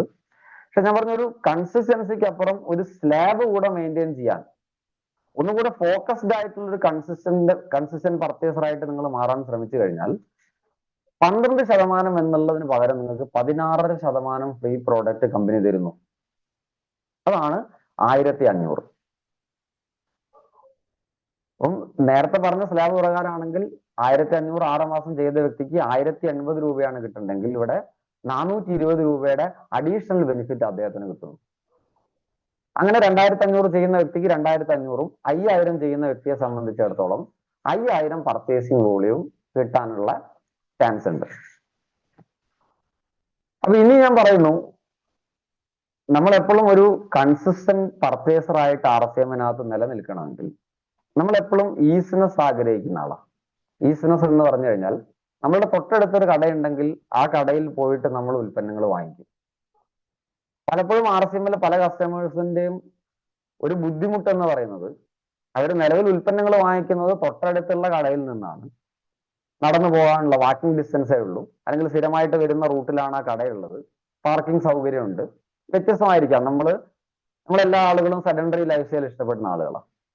പക്ഷെ RCMന്റെ ഔട്ട്ലെറ്റ് ഒരു പക്ഷേ ഇദ്ദേഹത്തിന്റെ വീട്ടിൽ നിന്ന് 2-3 കിലോമീറ്റർ അപ്പുറമായിരിക്കാം, അല്ലെങ്കിൽ 4-5 കിലോമീറ്റർ അപ്പുറമായിരിക്കാം. 4-5 കിലോമീറ്റർ അപ്പുറം ആ ഉൽപ്പന്നങ്ങൾ പോയിട്ട് ഒരു കൺസിസ്റ്റൻസി, ഒരു സ്ഥിരത നിലനിർത്തുക എന്ന് പറയുന്നത് ഒരു സാധാരണ ചിന്താഗതിയുള്ള സാധാരണക്കാരനെ സംബന്ധിച്ചിടത്തോളം അത് അത്രയും പോസിബിൾ അല്ല. അല്ലെങ്കിൽ അത്രത്തോളം ശ്രദ്ധ അദ്ദേഹം ഒരു സാധാ RCM ഉൽപ്പന്നങ്ങൾ വാങ്ങിക്കുന്ന വ്യക്തി RCMനോട് കൊടുക്കണമെന്ന് നിർബന്ധമില്ല, അല്ലെങ്കിൽ അങ്ങനെ സംഭവിക്കുന്നില്ല എന്നുള്ളതാണ് നമ്മളുടെയൊക്കെ ടീമിനകത്ത് നമ്മൾ നോക്കിയാൽ കാണുന്ന കാര്യം. അങ്ങനെയാണെങ്കിൽ ഈ ഒരു പ്രോഡക്റ്റ് അവൈലബിലിറ്റി, അല്ലെങ്കിൽ ഈ പ്രോഡക്റ്റിന്റെ ഡിസ്റ്റൻസിനകത്തുള്ള ബുദ്ധിമുട്ട്, ട്രാവലിംഗ് ബുദ്ധിമുട്ട്, ഇതെല്ലാം പരിഹരിക്കാനായിട്ട് ഒരു സിമ്പിൾ ആയിട്ടുള്ള സിസ്റ്റം കമ്പനി നമ്മളുടെ മുന്നിലേക്ക് ഇൻട്രൊഡ്യൂസ് ചെയ്തിട്ടുണ്ട്. അതിന്റെ പേരാണ് ഡിസ്പ്ലേ വാൾ. ആ ഡിസ്പ്ലേ വാളിനകത്തുള്ള ഉൽപ്പന്നങ്ങൾ 10-ാം തീയതിക്കുള്ളിൽ 5000 പർച്ചേസിംഗ് വോളിയം സ്വന്തം ഐഡിയിൽ കംപ്ലീറ്റ് ചെയ്യുന്ന വ്യക്തിയെ നമ്മൾ ഡയമണ്ട് ക്ലബ്ബ് മെമ്പർ എന്ന് പറയും. ഈ ഒരു പ്രോസസ്സ് ഡ്യൂപ്ലിക്കേറ്റ് ചെയ്യുന്നത് നമുക്കറിയാം. RCMനകത്ത് നമ്മൾ എന്ത് ചെയ്യുന്നോ അത് നമ്മളെ ടീമിനകത്തേക്ക് നമ്മൾ ഡ്യൂപ്ലിക്കേറ്റ് ചെയ്യാൻ ശ്രമിക്കും. അതാണ് ഈ ബിസിനസിന്റെ പ്രത്യേകത. അത് ഡ്യൂപ്ലിക്കേറ്റ് ചെയ്യുകയാണെങ്കിൽ മറ്റുള്ളവർക്കും എന്ത് ചെയ്യാം? ഡിസ്പ്ലേ വാൾ തുടങ്ങാം, ഡയമണ്ട് ക്ലബ്ബ് ചെയ്യാം. ഇതിനെ നമ്മൾ സിസ്റ്റം എന്ന് പറയുന്നു. സിസ്റ്റം എന്ന് പറയുമ്പം ഒരുപാട് കാലമായിട്ട്, ഞാൻ RCMൽ വന്ന അന്ന് മുതൽ നമ്മളുടെ ഹേമന്ത് സാർ സ്ഥിരമായിട്ട് പറയുന്ന ഒരു കാര്യമാണ് 3D: display wall, diamond club and duplication. നമ്മളത് കേൾക്കും. അത് കേട്ട ആവേശത്തിൽ ഡിസ്പ്ലേ വാൾ തുടങ്ങിയ ആളുകളുണ്ട്. എന്താണ് ഡിസ്പ്ലേ വാൾ എന്ന് നമുക്ക് ഡീറ്റെയിൽ ആയിട്ട് ഇതിൽ ഓരോന്നും ഡീറ്റെയിൽ ആയിട്ട് നമുക്ക് പറയാം. നമ്മൾ ഡിസ്പ്ലേ വാൾ തുടങ്ങും, ഡയമണ്ട് ക്ലബ്ബ് ചെയ്യും. പക്ഷെ അത് കൺസിസ്റ്റന്റ് ആയിട്ട് മുന്നോട്ട് പോകാൻ അവിടെയും നമുക്കൊരു ബുദ്ധിമുട്ടുണ്ട്. RCMൽ വന്ന് ഉൽപ്പന്നം വാങ്ങിക്കുന്ന ഒരു വ്യക്തി കൺസിസ്റ്റൻസി കീപ്പ് ചെയ്യാത്ത പോലെ തന്നെ RCM ചെയ്യുന്ന ഒരു ലീഡറെ സംബന്ധിച്ചിടത്തോളം അദ്ദേഹത്തിന് കമ്പനി MD, നമ്മളുടെ മഹാനായിട്ടുള്ള TCG പറയുന്നു, അദ്ദേഹം നമ്മളോട് ആവശ്യപ്പെടുന്ന RCMൽ നിങ്ങൾ ചെയ്യാൻ കൃത്യമായിട്ട് അദ്ദേഹം ആവശ്യപ്പെടുന്ന ഒരു കാര്യമുണ്ട്, ഡയമണ്ട് ക്ലബ്ബ്. ഇന്നും ഗോകുമാർ സാറിന്റെ ആ വീഡിയോ, ഡയമണ്ട് ക്ലബിനെ കുറിച്ചിട്ടുള്ള വീഡിയോ ഒരുപാട് കാലമായിട്ട് നമ്മളെ ഗ്രൂപ്പിനകത്തൊക്കെ വരുന്നുണ്ട്. ഇന്നും അത് ഗ്രൂപ്പിനകത്ത് മൂർത്തി സാർ പോസ്റ്റ് ചെയ്തിട്ടുണ്ടായിരുന്നു. നമ്മളൊക്കെ ഡയമണ്ട് ക്ലബ്ബ് ചെയ്യുന്ന ആളുകളാണ്. പലരും ബുദ്ധിമുട്ടിയിട്ടാണ് ഡയമണ്ട് ക്ലബ്ബ് ചെയ്യുന്നത്, അല്ലെങ്കിൽ കഷ്ടപ്പെട്ട് ഡയമണ്ട് ക്ലബ്ബ് ചെയ്യുന്ന ആളുകളെ കാണാറുണ്ട്. ഇതിനെയും നമുക്ക് സ്ഥിരമായിട്ട് ഒരു ഡിസ്പ്ലേ വാൾ മെയിൻറ്റെയിൻ ചെയ്യാനോ ഡയമണ്ട് ക്ലബ്ബ് ചെയ്യാനോ പല ആളുകളെ സംബന്ധിച്ചും ബുദ്ധിമുട്ടുണ്ട്. അവിടെയും നമുക്ക് കൺസിസ്റ്റൻസി കീപ്പ് ചെയ്യാൻ വേണ്ടി സാധിക്കുന്നില്ല. ഞാൻ പറഞ്ഞു, കൺസിസ്റ്റൻസി നമ്മളുടെ സക്സസിന്റെ കീ ആണ്. അങ്ങനെയാണെങ്കിൽ എന്താണ് ഡിസ്പ്ലേ വാൾ? പുതുതായിട്ട് ആരെങ്കിലും ഇവിടെ ഉണ്ടെങ്കിൽ ഡിസ്പ്ലേ വാൾ എന്താണെന്ന് ചോദിച്ചു കഴിഞ്ഞാൽ, ഒരു 3 മാസത്തേക്ക് നിങ്ങളെ വീട്ടിലേക്ക് ആവശ്യമായിട്ടുള്ള ഉൽപ്പന്നങ്ങൾ നിങ്ങൾ ഒരുമിച്ച് വാങ്ങിച്ചാൽ, ഞാൻ പറഞ്ഞൊരു 3500 രൂപയുടെ ഉൽപ്പന്നങ്ങൾ ഒരു മാസം വീട്ടിലേക്ക് ആവശ്യമില്ലാത്ത ഒരു വീടും കേരളത്തിൽ RCMകാരെ സംബന്ധിച്ചിടത്തോളം ഇല്ല. കാരണം അവർക്ക് ആവശ്യമായിട്ടുള്ള അത്രത്തോളം ഉൽപ്പന്നങ്ങൾ ഇന്ന് RCM ഒരു സിംഗിൾ ബ്രാൻഡിൽ, ഒരു സിംഗിൾ കുട കീഴിൽ അവരിലേക്ക് എത്തിക്കുന്നുണ്ട്. അത് പറഞ്ഞു കൊടുക്കാൻ സാധിച്ചു കഴിഞ്ഞാൽ, ആ ഉൽപ്പന്നങ്ങൾ ഉപയോഗിച്ചാൽ, അതിന്റെ ക്വാളിറ്റി മനസ്സിലാക്കിയാൽ തീർച്ചയായിട്ടും ഒരു 3500 രൂപയുടെ ഉൽപ്പന്നം ഈ കൊച്ചു കേരളത്തിലെ ഓരോ അണുകുടുംബത്തിലേക്ക് ആവശ്യമാണ്. അങ്ങനെയാണെങ്കിൽ 3 മാസത്തേക്ക് വേണ്ട ഉൽപ്പന്നങ്ങൾ ഒരുമിച്ച് വാങ്ങിക്കുക എന്ന് പറഞ്ഞു കഴിഞ്ഞാൽ 3500 × 3 10500. അതിനെ നമ്മൾ റൗണ്ട് ചെയ്ത് 10000 എന്ന് എടുക്കുന്നു. ഞാൻ 5 വർഷം മുന്നേ എന്റെ വീട്ടിൽ ഡിസ്പ്ലേ വാൾ സ്റ്റാർട്ട് ചെയ്തിട്ടുള്ളതാണ്. ഞാൻ ചെയ്ത കാര്യം ഇത്രയേ ഉള്ളൂ. 3 മാസത്തേക്ക് എന്റെ വീട്ടിലേക്ക് ആവശ്യമായിട്ടുള്ള ഉൽപ്പന്നം ഞാൻ ഒരുമിച്ച് വാങ്ങിച്ചു. ഒരു 3 പേസ്റ്റ് ഒരുമിച്ച് വാങ്ങിച്ചു. ഒരു മാസം ഏറ്റവും ചുരുങ്ങിയത് 1-2 cooking oil, rice bran oil വീട്ടിലേക്ക് ആവശ്യമുണ്ട്. അപ്പോൾ ഒരു 6 പാക്കറ്റ് റൈസ് ബ്രാൻ ഓയിൽ വാങ്ങിച്ചു, 2-3 പാക്കറ്റ് ആട്ട വാങ്ങിച്ചു, ഒരു 5-10 സോപ്പ് വാങ്ങിച്ചു. ആ തരത്തിൽ നമ്മൾ വാഷിംഗ് പൗഡറും വാഷിംഗ് സോപ്പും ഒക്കെ നമ്മൾ വാങ്ങിച്ചു കഴിഞ്ഞാൽ 3 മാസത്തേക്ക് വേണ്ട ഉൽപ്പന്നങ്ങൾ നമ്മൾ ഒരുമിച്ച് പർച്ചേസ് ചെയ്യുന്നു. എന്തിനാണ്? ഇൻ കേസ് ഈ ഡിസ്പ്ലേ വാൾ കൊണ്ട് നമ്മൾ ഉദ്ദേശിക്കുന്നത്, ഞാൻ പറഞ്ഞു, നമ്മളെ വീട്ടിലൊരു പ്രോഡക്റ്റ് അവൈലബിലിറ്റി, ഒരു ഹോം ഷോപ്പ് നമ്മൾ RCMന്റെ മെയിൻറ്റെയിൻ ചെയ്താൽ ആ വീട്ടുകാരനെ സംബന്ധിച്ച് ആ വീട്ടിൽ ഉൽപ്പന്നങ്ങൾ ഉണ്ടെങ്കിൽ മാത്രമേ അദ്ദേഹം ഈസിലി അതിനെ ആക്സസ് ചെയ്യുള്ളൂ. സ്വന്തം വീട്ടിൽ തേയിലുള്ള ഒരു വ്യക്തിയും തൊട്ടടുത്ത നിയറസ്റ്റ് കടയിൽ പോയിട്ട് തേയില വാങ്ങിക്കാനുള്ള സാധ്യതയില്ല, അല്ലെങ്കിൽ അത് അങ്ങനെ സംഭവിക്കില്ല. 100% ആ തേയില അദ്ദേഹം അവിടെ നിന്ന് എടുക്കും എന്നുള്ളത് എന്താണ് 100% ഷുവർ ആണ്. അവിടെയാണ് ഡിസ്പ്ലേ വാളിന്റെ അല്ലെങ്കിൽ ഈ പറയുന്ന ഹോം ഷോപ്പിന്റെ ഇമ്പോർട്ടൻസ്. ഇപ്പം 10,000 രൂപയാണ് നമുക്ക് അവിടെ ഇൻവെസ്റ്റ്മെന്റ് ആയിട്ട് ആവശ്യം. ഈ 10,000 രൂപ നമ്മൾ 3 മാസത്തേക്ക് നമുക്ക് വേണ്ട ഉൽപ്പന്നങ്ങൾ ഒരുമിച്ച് വാങ്ങിക്കുന്നു, നമ്മൾ ഡിസ്പ്ലേ വാൾ സ്റ്റാർട്ട് ചെയ്യുന്നു. അങ്ങനെ 10,000 രൂപ നമ്മൾ ഉൽപ്പന്നങ്ങൾ വാങ്ങിക്കുന്നു. അവിടെ നമ്മൾ ശ്രദ്ധിക്കേണ്ട ഒരു കാര്യമുണ്ട്. ഞാൻ പറഞ്ഞു, ഒരു ഡിസ്പ്ലേ വാൾ കൺസിസ്റ്റന്റ് ആയിട്ട് നമുക്ക് കീപ്പ് ചെയ്യാൻ പറ്റാത്തതിന്റെ പ്രധാനപ്പെട്ട കാര്യം മണി മാനേജ്മെന്റ് ആണ്. നമ്മൾ എപ്പോഴും നമ്മളുടെ കാശ് കൊണ്ട് നമ്മളെ വീട്ടിൽ നമ്മൾ വാങ്ങിച്ചു കൊണ്ടുവെക്കുന്ന ഉൽപ്പന്നം, ഒരു മാസം നമ്മൾ 10,000 രൂപ കൊണ്ട് പ്രൊഡക്റ്റ് വാങ്ങിച്ചു, ആ പ്രൊഡക്റ്റിൽ പകുതി നമ്മൾ ഉപയോഗിച്ചു, ബാക്കി പകുതി നമ്മൾ ഷെയർ ചെയ്തു.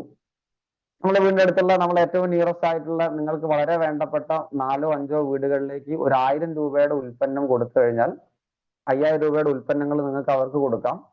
100% പ്രോഡക്റ്റ് യൂസർ ആയിട്ട് നിങ്ങൾ RCMനകത്ത് മാറുകയാണെങ്കിൽ ബാക്കി ഉൽപ്പന്നങ്ങൾ നിങ്ങൾക്ക് ഉപയോഗിക്കാം. ഇങ്ങനെ ഉപയോഗിക്കുന്ന സമയത്ത് നിങ്ങൾക്ക് റീറ്റെയിൽ പ്രോഫിറ്റ് കിട്ടും. അതിന്റെ പർച്ചേസിംഗ് വോളിയം നിങ്ങളുടെ പേരിൽ ആഡ് ചെയ്യപ്പെടും. അത് ഉപയോഗിച്ചിട്ടാണ് നമ്മൾ 10-ാം തീയതിക്കുള്ളിൽ 10,000 രൂപയുടെ ഉൽപ്പന്നങ്ങൾ നമ്മളുടെ സ്വന്തം ഐഡിയിൽ ബില്ല് ചെയ്താൽ 5,000 പർച്ചേസിംഗ് വോളിയെങ്കിലും മിനിമം ഉണ്ടാവും. ഡയമണ്ട് ക്ലബ്ബ് എന്ന് നമ്മൾ അതിനെ വിളിക്കും. അങ്ങനെ 5,000 BV ആഡ് ചെയ്തു, നമ്മൾ ആ മാസം ഡയമണ്ട് ക്ലബ്ബ് ചെയ്തു. തൊട്ടടുത്ത മാസം നമ്മളുടെ വീട്ടിലേക്ക് നമ്മൾ ഉപയോഗിച്ച ഉൽപ്പന്നം നമ്മൾ ഉപയോഗിച്ച് തീർത്തു. ചായ കൊണ്ട് നമ്മൾ ചായ കുടിച്ചു, ചപ്പാത്തി കൊണ്ട് നമ്മൾ ഭക്ഷണം കഴിച്ചു, കുക്കിംഗ് ഓയിൽ നമ്മൾ ഉപയോഗിച്ചു. പക്ഷെ അടുത്ത മാസവും ഇതൊരു സിസ്റ്റം ആണെങ്കിൽ, സിസ്റ്റം എന്ന് പറയുന്നത് ഒരു സൈക്കിളാണ്, ഒരേപോലെ എല്ലാ സമയത്തും നമുക്ക് കണ്ടിന്യൂ ചെയ്യാൻ കൺസിസ്റ്റന്റ് ആയിട്ട് അതിനെ മുന്നോട്ട് കൊണ്ടുപോയാൽ മാത്രമേ RCMനകത്ത് സക്സസ് ഉണ്ടാവുള്ളൂ. അത് ഒരു ഉൽപ്പന്നം ഉപയോഗിക്കുന്ന വ്യക്തിക്കുള്ള ഹെൽത്ത് ബെനിഫിറ്റ് ആണെങ്കിൽ പോലും പലപ്പോഴും ഒരു മാസം ഉൽപ്പന്നങ്ങൾ വാങ്ങിച്ച് അതിനകത്ത് വിഡ്രോ ചെയ്യുന്ന ഒരാളെ സംബന്ധിച്ച് അദ്ദേഹത്തിന് ആ ഉൽപ്പന്നത്തിന്റെ റിസൾട്ട്, അത് അദ്ദേഹത്തിന്റെ ഹെൽത്ത് ബെനിഫിറ്റ് കിട്ടണമെന്നില്ല. അപ്പൊ കൺസിസ്റ്റൻസി എല്ലാ കാര്യത്തിലും നമുക്ക് RCMനകത്ത് ആവശ്യമാണ്. അത് പ്രൊഡക്റ്റ് യൂസ് ആവട്ടെ, അത് നിങ്ങളുടെ സെയിൽസിലാവട്ടെ, ബിസിനസ്സിലാവട്ടെ, ജോയിനിങ്ങിലാവട്ടെ, എല്ലാത്തിനകത്തും കൺസിസ്റ്റൻസി ആവശ്യമാണ്. പക്ഷെ ഇവിടെ സംഭവിക്കുന്ന കാര്യം, നമ്മൾ ഉപയോഗിക്കുന്ന ഉൽപ്പന്നത്തിന്റെ കാശ് നമുക്ക് അടുത്ത മാസം മീറ്റ് ചെയ്യാൻ പറ്റാതെ വരും. അടുത്ത മാസത്തെ 10,000 രൂപയുടെ പർച്ചേസിൽ നമ്മൾ സെയിൽ ചെയ്ത 5,000 മാത്രമേ നമ്മുടെ കയ്യിൽ ഉണ്ടാവുള്ളൂ. സ്വാഭാവികമായിട്ടും ആ ഡിസ്പ്ലേ വാൾ പരാജയപ്പെടും. അപ്പൊ പലപ്പോഴായിട്ട് നമ്മുടെ സിസ്റ്റം പരാജയപ്പെടുന്നതിന്റെ കാര്യം, അതിനൊരു പ്രൊമോഷൻ പ്ലാന് നമ്മളെ സംബന്ധിച്ചിടത്തോളം ഇല്ല. ഞാൻ പറഞ്ഞു 5,000 പർച്ചേസിംഗ് വോളിയം ഡയമണ്ട് ക്ലബ് ആണെന്ന് പറഞ്ഞു. അങ്ങനെയാണെങ്കിൽ നമ്മൾ പ്രധാനമായിട്ടും ചിന്തിക്കേണ്ട ഒരു കാര്യം, ഈ മണി മാനേജ്മെന്റ് കൃത്യമായിട്ട് നമ്മൾ ഈ ക്യാഷിനെ കൃത്യമായിട്ട് സർക്കുലേറ്റ് ചെയ്യണമെങ്കിൽ ഇതൊരു ബിസിനസ് ഇൻവെസ്റ്റ്മെന്റ് ആയിട്ട് ഈ 10,000 കാണാൻ നിങ്ങൾ തയ്യാറാവണം. ഒന്നെങ്കിൽ നിങ്ങൾ എന്ത് ചെയ്യണം, ആ 10,000 രൂപ നിങ്ങളുടെ ആവശ്യങ്ങൾക്ക് നിങ്ങൾ എടുക്കില്ല എന്ന് ഉറപ്പിച്ചിട്ട് മാറ്റി വെക്കണം. അല്ലെങ്കിൽ നിങ്ങൾ എന്ത് ചെയ്യണം, ഈ 10,000 രൂപ ഒരു ലയബിലിറ്റി, ഒരു ലോൺ ആയിട്ട് നിങ്ങൾ എടുക്കാം. ലോൺ ആയിട്ട് എടുക്കുന്നതിന്റെ കാര്യം എന്താ? ലോൺ ആയിട്ട് എടുക്കുമെങ്കിൽ മാത്രമേ ഈ ലോണ് തിരിച്ചടയ്ക്കണം എന്നുള്ള ബോധ്യം നമ്മളുടെ ഉള്ളിലുള്ളത് കൊണ്ട് തന്നെ നമുക്ക് തീർച്ചയായിട്ടും എന്ത് ചെയ്യാൻ പറ്റും, ഈ ഉപയോഗിച്ച ഉൽപ്പന്നത്തിന്റെ കാശ് നമ്മൾ അവിടെ എടുത്തു വെക്കാനുള്ള ഒരു സാമാന്യം ബിസിനസ് ബോധം നമ്മളിൽ ഉണ്ടാവും. നിങ്ങൾ ഈ പ്ലാൻ നിങ്ങൾ മുന്നേ കേട്ടിട്ടുണ്ടാവും, ധാരാളം നിങ്ങൾ ഓൾ കേരള പ്ലാറ്റ്ഫോമിൽ ഈ ഒരു സെഷൻ കേട്ടിട്ടുണ്ട്.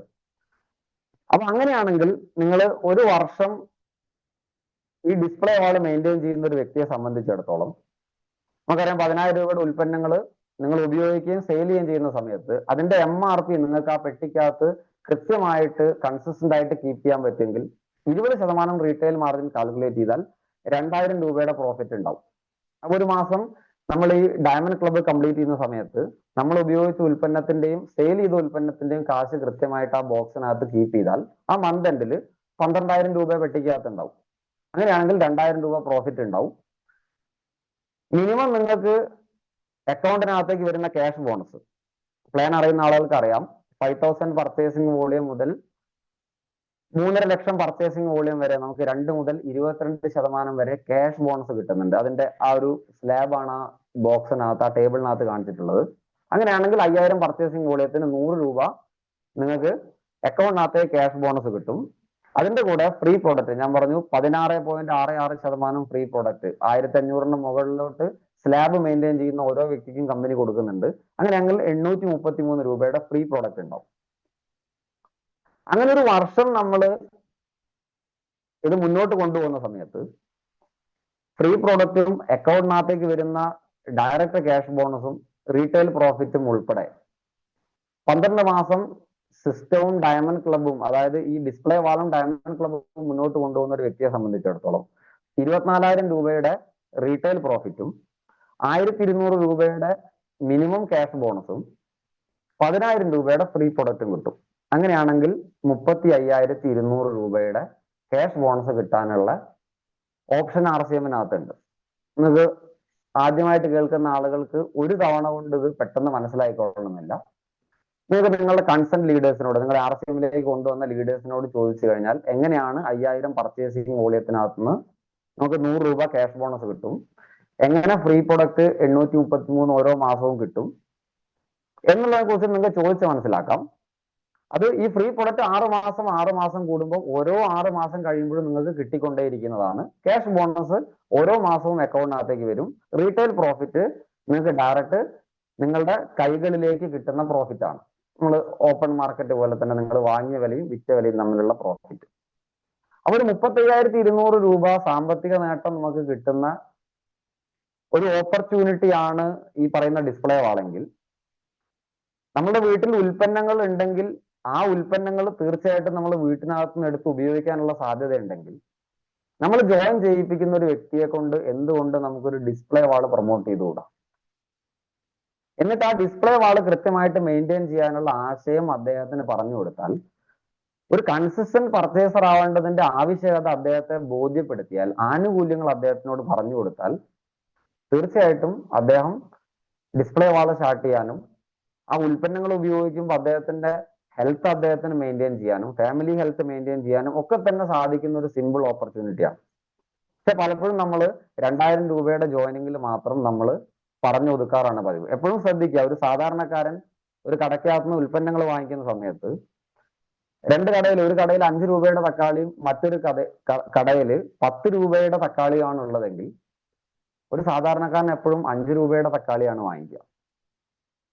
ഏതെങ്കിലും ഒരു സാധാരണക്കാരൻ 10 രൂപയുടെ തക്കാളി വാങ്ങിക്കില്ല. കാരണം ഒരു സാധാരണക്കാരനെ സംബന്ധിച്ചിടത്തോളം ആദ്യം അദ്ദേഹത്തിന്റെ മൈൻഡിൽ വരുന്നത് പ്രോഫിറ്റ് ആണ്, അല്ലെങ്കിൽ അദ്ദേഹത്തിന്റെ ജീവിത ചെലവിനെ എങ്ങനെ കുറയ്ക്കാം എന്നുള്ളതാണ്. അതിന്റെ ഹെൽത്ത് കൺസേൺ സെക്കൻഡറി ആണ്.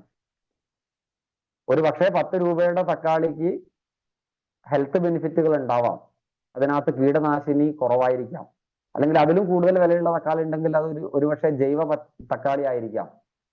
പക്ഷെ ഒരു സാധാരണക്കാരനെ സംബന്ധിച്ചിടത്തോളം 5 രൂപ കുറയുന്നു എന്നുള്ളതിനാണ് അവിടെ പ്രൈമറി കൺസേൺ, പ്രൈമറി ഫോക്കസ്.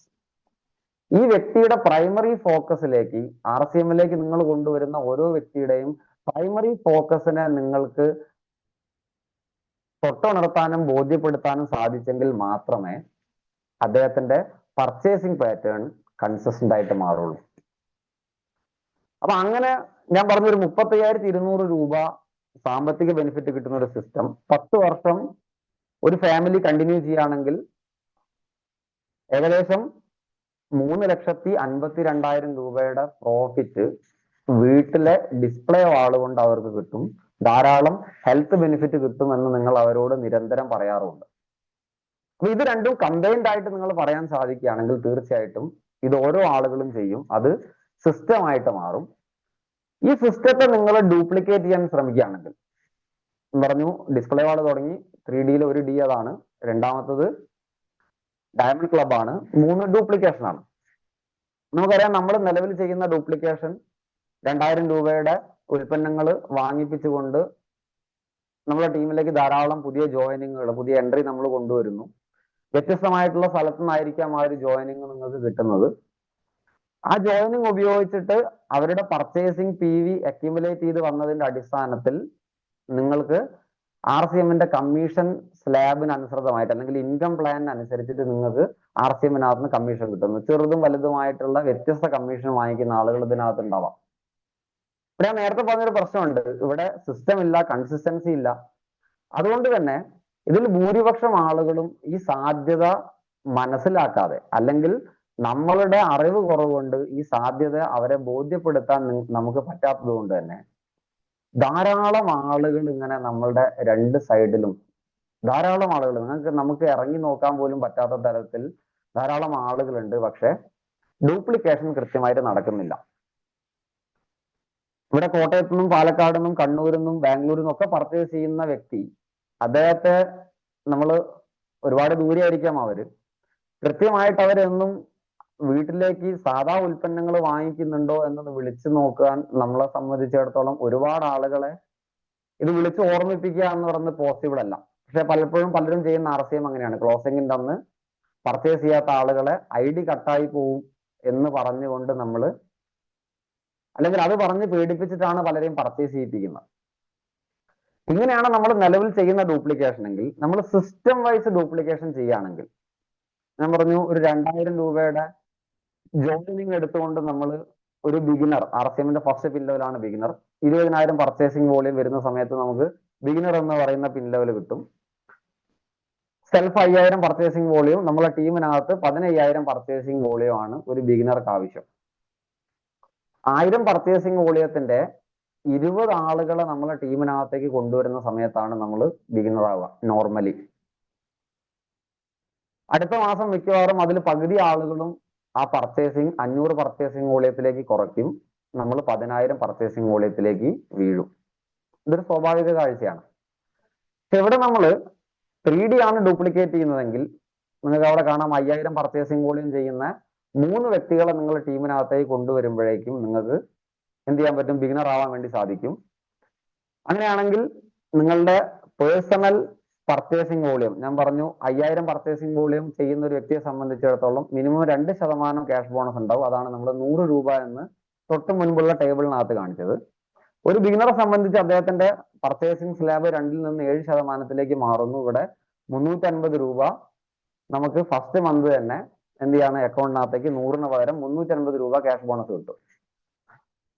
അങ്ങനെ ഒരു 4 പേരെ കൂടെ അടുത്ത മാസം നമ്മൾ ആഡ് ചെയ്യാൻ തയ്യാറാണെങ്കിൽ രണ്ടാമത്തെ RCMന്റെ പിൻ പൊസിഷൻ സ്റ്റാർട്ടർ നമുക്ക് കിട്ടും, 14,000 പർച്ചേസിംഗ് വോളിയം. അപ്പോൾ ഇത് നമ്മൾ മനസ്സിലാക്കേണ്ട കാര്യം, വെറും 8 പേരെ കൊണ്ട് സ്റ്റാർട്ടർ മെയിൻറ്റെയിൻ ചെയ്യാൻ കഴിയുന്ന ഒരു വ്യക്തി, സിസ്റ്റത്തിലൂടെ 8 പേരെ കൊണ്ട് സ്റ്റാർട്ടർ മെയിൻറ്റെയിൻ ചെയ്യുന്ന ഒരു വ്യക്തിയെ സംബന്ധിച്ചിടത്തോളം നോർമലി സ്റ്റാർട്ടർ മെയിൻറ്റെയിൻ ചെയ്യാൻ 40-40ലധികം ആളുകളോ അല്ലെങ്കിൽ ഒരു പക്ഷേ 100 ആളുകൾ തന്നെ വേണ്ടി വരാം. ഇവിടെയാണ് സിസ്റ്റം ചെയ്യുന്ന ഒരു ടീമും നോർമലി ഒരു കൺസിസ്റ്റൻസി ഇല്ലാതെ, ഒരു ലക്ഷ്യബോധം ഇല്ലാതെ പോകുന്ന ഒരു ടീമും തമ്മിലുള്ള സിമ്പിൾ ഡിഫറൻസ്. അപ്പൊ ഈ രീതിയിൽ നമുക്ക് 3D എന്ന് പറയുന്ന സിസ്റ്റം ഉപയോഗിച്ചുകൊണ്ട് നമുക്ക് ഈ കാണുന്ന 21 പടികൾ, RCMന്റെ ബിഗിനർ മുതൽ സ്റ്റാർ എമറാൾഡ് വരെയുള്ള, സ്റ്റാർ ഡയമണ്ട് വരെയുള്ള പിൻ ലെവലുകളിലേക്ക് നമുക്ക് 21 പടികൾ നമുക്ക് എത്താനുള്ള ഓപ്പർച്യൂണിറ്റി ഉണ്ട്. ഇതിന്റെ ബിഗിനർ മുതൽ സ്റ്റാർ വരെയുള്ള സ്ലാബ്, അതിന് വേണ്ട പർച്ചേസിംഗ് വോളിയാണ് അതിനകത്ത് കാണിച്ചിരിക്കുന്നത്. ഒരു സ്റ്റാർ, ഒരു ബിഗിനറിൽ തുടങ്ങിയാൽ ഒരു 1500 രൂപ വരുമാനം മുതൽ ഒരു സ്റ്റാർ എത്തിക്കഴിഞ്ഞാൽ 25,000 രൂപയും, സ്റ്റാർ ഡയമണ്ടിന് 50 ലക്ഷം രൂപയും നമുക്ക് പ്രതിമാസം വരുമാനം ഈ ഡ്യൂപ്ലിക്കേഷനിലൂടെ നമുക്ക് കൊണ്ടുവരാം. ഇനി നമുക്ക് ഈ ഒരു സിസ്റ്റം ടീമിനകത്തേക്ക് ഇംപ്ലിമെന്റ് ചെയ്യണമെങ്കിൽ, നമ്മൾ പറഞ്ഞു 3D എന്ന് പറയുന്ന ഒരു സിസ്റ്റമാണ്. നമ്മളെ കൂടെ വരുന്ന ആളുകളെ കൺസിസ്റ്റന്റ് ആയിട്ട് നമ്മൾ കൺസിസ്റ്റന്റ് പർച്ചേസേഴ്സ് ആയിട്ട് നമുക്ക് കൊണ്ടുവരാൻ സാധിക്കണം.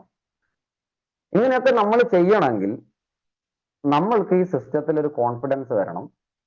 ഈ സിസ്റ്റം കോൺഫിഡന്റ് ആയിട്ട് ആളുകളിലേക്ക് പറയണമെങ്കിൽ നമ്മൾ എന്ത് ചെയ്യണം? ഒരു സാധാരണക്കാരനായിട്ട്, ഒരു പർച്ചേസറായിട്ട് ഈ ബിസിനസ്സിലേക്ക് വന്ന നമ്മളെ സംബന്ധിച്ചിടത്തോളം ധാരാളം മാറ്റങ്ങൾ നമ്മളിൽ നമ്മൾ കൊണ്ടുവന്നു കഴിഞ്ഞാൽ മാത്രമേ ഈ സിസ്റ്റം നിങ്ങൾക്ക് ടീമിനകത്തേക്ക് ഇംപ്ലിമെന്റ് ചെയ്യാൻ കഴിയുള്ളൂ. സിസ്റ്റം ഒക്കെ നല്ലതാണ്, സിസ്റ്റം ചെയ്യുന്ന ആളുകളുണ്ടെങ്കിൽ പെട്ടെന്ന് പർച്ചേസിംഗ് വോളിയം കിട്ടും, അവർക്കും സാമ്പത്തികമായിട്ടുള്ള ബെനിഫിറ്റ് ഏകദേശം 35,200 രൂപയോളം ഒരു ഡിസ്പ്ലേ വാൾ ചെയ്യുന്ന ഫാമിലിക്ക് സാമ്പത്തിക ബെനിഫിറ്റ് ഉണ്ട്, ആരോഗ്യപരമായിട്ടുള്ള ബെനിഫിറ്റ് ഉണ്ട്. ഇതൊക്കെ നമ്മൾ പറയാറുണ്ട്, പക്ഷെ ആളുകൾ ചെയ്യാറില്ല. അവിടെയാണ് ഞാൻ പറഞ്ഞത്, ഈ സിസ്റ്റം ഇംപ്ലിമെന്റ് ചെയ്യണമെങ്കിൽ നമ്മൾ ചില മാറ്റങ്ങൾ വേണം. എന്തൊക്കെയാണ്? ഒന്ന് ഡിസിഷൻ, തീരുമാനം. രണ്ട് ലിസ്റ്റ്. മൂന്നാമത്തെ പോയിന്റ് ഡ്രീം, ഒരു സ്വപ്നം നമുക്ക് ആവശ്യമാണ്. 4 കമ്മിറ്റ്മെന്റ് വേണം. 5 കോൺഫിഡൻസ് വേണം. 6 കറേജ് വേണം. ഇതെല്ലാം വരുന്ന സമയത്ത് നമുക്ക് 7ാമത്തെ പോയിന്റ് സക്സസിലേക്ക് എത്തിച്ചേരാൻ വേണ്ടി നമുക്ക് സാധിക്കും. നമുക്ക് നോക്കാം എന്താണ് ഡിസിഷന്റെ importance. The quality of your life ultimately depends on the quality of your decision. ഞാൻ പറഞ്ഞു, വിനോദ് സാറ് RCM എന്നിലേക്ക് തന്ന സമയത്ത് ഒരു ഇൻവെസ്റ്റ്മെന്റും ഇല്ലാതെ അൺലിമിറ്റഡ് ഇൻകം ഉണ്ടാക്കാൻ കഴിയുന്ന ഒരു ഓപ്പർച്യൂണിറ്റി ആണ് RCM എന്ന് പറഞ്ഞ സമയത്ത് ആ മൊമെന്റിൽ ഞാൻ എടുത്ത ഡിസിഷൻ ആണ് എന്നെ RCMനകത്തേക്ക് ഇന്ന് ഒരു ടെക്നിക്കൽ അച്ചീവർ ആയിട്ട് RCMൽ നിന്ന് വളരെ എഫക്റ്റീവായിട്ട് വരുമാനവും ടൈം ഫ്രീഡവും ചെറുതായിട്ടെങ്കിലും എൻജോയ് ചെയ്യാൻ പറ്റുന്ന, നമുക്കറിയാം ടെക്നിക്കൽ ആണ് ഒരു എൻജോയ്മെന്റിന്റെ ഫസ്റ്റ് ലെവൽ എന്ന് പറയുന്നത് RCMനെ സംബന്ധിച്ചിടത്തോളം. ഒരു സ്റ്റാർട്ടിംഗ് പൊസിഷൻ എന്ന് വേണമെങ്കിൽ നമുക്ക് പറയാം, ഒരു 50,000 രൂപയ്ക്ക് മുകളിൽ സ്ഥിര വരുമാനം കിട്ടുന്ന ഒരു പൊസിഷനാണ് ടെക്നിക്കൽ അച്ചീവ്മെന്റ്. അപ്പം അന്ന് ഞാൻ എടുത്തിട്ടുള്ള ആ ഡിസിഷൻ, ആ തീരുമാനമാണ് എന്നെ ഇന്ന് ഈ കാണുന്ന പൊസിഷനിലേക്ക് എത്തിച്ചിട്ടുള്ളത്. അപ്പൊ ആ ഡിസിഷന്റെ ക്വാളിറ്റിയാണ് എൻ്റെ ലൈഫിൽ ധാരാളം, എൻ്റെ ലൈഫിന്റെ ക്വാളിറ്റിയെ കംപ്ലീറ്റ് ആയിട്ട് മാറ്റിയത്. പക്ഷെ നമ്മളെ സംബന്ധിച്ചിടത്തോളം ഇന്നും നമ്മളൊരു ഡിസിഷൻ എടുത്തിട്ടില്ല, ഒരു തീരുമാനം നമ്മൾ എടുത്തിട്ടില്ല. സക്സസ് ആയിട്ടുള്ള ആളുകൾ എപ്പോഴും പറയുന്ന ഒരു കാര്യമുണ്ട്, നമ്മൾ പറയാറില്ലേ, സാധാരണക്കാരനെ അസാധാരണക്കാരനാക്കുന്ന പ്രസ്ഥാനമാണ് RCM. പക്ഷേ പ്രൊഫഷണൽ നെറ്റ്വർക്കേഴ്സ്, നമ്മളെ ലീഡേഴ്സ് തന്നെ പറയുന്ന ഒരു കാര്യമുണ്ട്, അസാധാരണ ചിന്താഗതിയുള്ള സാധാരണക്കാരെ മാറ്റിമറിക്കുന്ന പ്രസ്ഥാനമാണ് ഡയറക്ട് സെല്ലിംഗ്. അതാണ് ഒന്നുകൂടെ കറക്റ്റ്, ഒന്നുകൂടെ ആക്യുറേറ്റ്. സാധാരണ ചിന്താഗതിയുള്ള സാധാരണക്കാരനെ മാറ്റിയെടുക്കാൻ കുറച്ച് ബുദ്ധിമുട്ടാണ്. അദ്ദേഹത്തിന് ഉൽപ്പന്നം പർച്ചേസ് ചെയ്യുന്നതിന്റെ അപ്പുറം കൺസിസ്റ്റന്റ് പർച്ചേസർ എന്താണ് എന്ന് ചിന്തിക്കാനുള്ള ബോധം ഒരാൾക്ക് വരുന്ന സമയത്ത് അദ്ദേഹത്തെയാണ് നമ്മൾ അസാധാരണ ചിന്താഗതിയുള്ള സാധാരണക്കാരൻ എന്ന് പറയുന്നത്. നിങ്ങളെ പോലെയൊക്കെയുള്ള ആളുകൾ, അല്ലെങ്കിൽ RCMനകത്ത് സക്സസ് ആയിട്ടുള്ള ആളുകൾ. അപ്പൊ നിങ്ങൾ എപ്പോഴും മനസ്സിലാക്കുക, ഒരു സാധാരണക്കാരൻ ചിന്തിക്കുന്ന ഏറ്റവും മോശമായിട്ടുള്ള ഒരു ചിന്താഗതിയുണ്ട്. അതായത് നിങ്ങൾ സാധാ പോലെ ചിന്തിക്കുകയും സാധാ പോലെ പ്രവർത്തിക്കുകയും ചെയ്തിട്ട് ഡിഫറെന്റ് ആയിട്ടുള്ള ഒരു റിസൾട്ടിന് നിങ്ങൾ വെയിറ്റ് ചെയ്യുന്നുണ്ടെങ്കിൽ നിങ്ങളാണ് ലോകത്തെ ഏറ്റവും വലിയ വിഡ്ഢി. എന്താണ് പറഞ്ഞത്? സാധാരണ പോലെ ചിന്തിക്കുകയും സാധാരണ പോലെ പ്രവർത്തിക്കുകയും എന്നാൽ അസാധാരണമായിട്ടുള്ള ഒരു ഡിഫറെന്റ് ആയിട്ടുള്ള ഒരു റിസൾട്ട് നിങ്ങളുടെ ജീവിതത്തിൽ നാളെ വരും എന്ന് പ്രതീക്ഷിക്കുകയും ചെയ്യുന്ന ഒരു വ്യക്തിയാണ് നിങ്ങളെങ്കിൽ നിങ്ങളാണ് ലോകത്തെ ഏറ്റവും വലിയ വിഡ്ഢി. എല്ലാ സാധാരണക്കാരും ഇങ്ങനെയാണ്. നിലവിൽ വാങ്ങിക്കുന്ന ഉൽപ്പന്നങ്ങൾ RCMനകത്ത് സ്ഥിരമായിട്ട് വാങ്ങിക്കാൻ പറഞ്ഞാൽ, ആ ഒരു ചേഞ്ച്, ആ ചിന്താഗതിയിൽ ഒരു മാറ്റം വരുത്താൻ പറഞ്ഞാൽ പല സാധാരണക്കാരും തയ്യാറല്ല. ഇനി RCMൽ വന്നു കഴിഞ്ഞാൽ തന്നെ ഈ വാങ്ങിക്കുന്ന ഉൽപ്പന്നങ്ങൾ ഒരു കൺസിസ്റ്റന്റ് ആയിട്ട് വാങ്ങിക്കാനോ ഒരു ഡിസ്പ്ലേ വാൾ സ്റ്റാർട്ട് ചെയ്യാനോ പറഞ്ഞു കഴിഞ്ഞാൽ ആ ഒരു മാറ്റത്തിനും ആ ഒരു ചിന്താഗതിയിലെ മാറ്റത്തിനും നമ്മൾ തയ്യാറല്ല. നിങ്ങൾ ഡിഫറെന്റ് ആയിട്ട് ചിന്തിക്കുന്നില്ലെങ്കിൽ ഉറപ്പിച്ചോളൂ, യാതൊരു മാറ്റവും നിങ്ങളുടെ ജീവിതത്തിൽ ഉണ്ടാകാൻ വേണ്ടി പോകുന്നില്ല.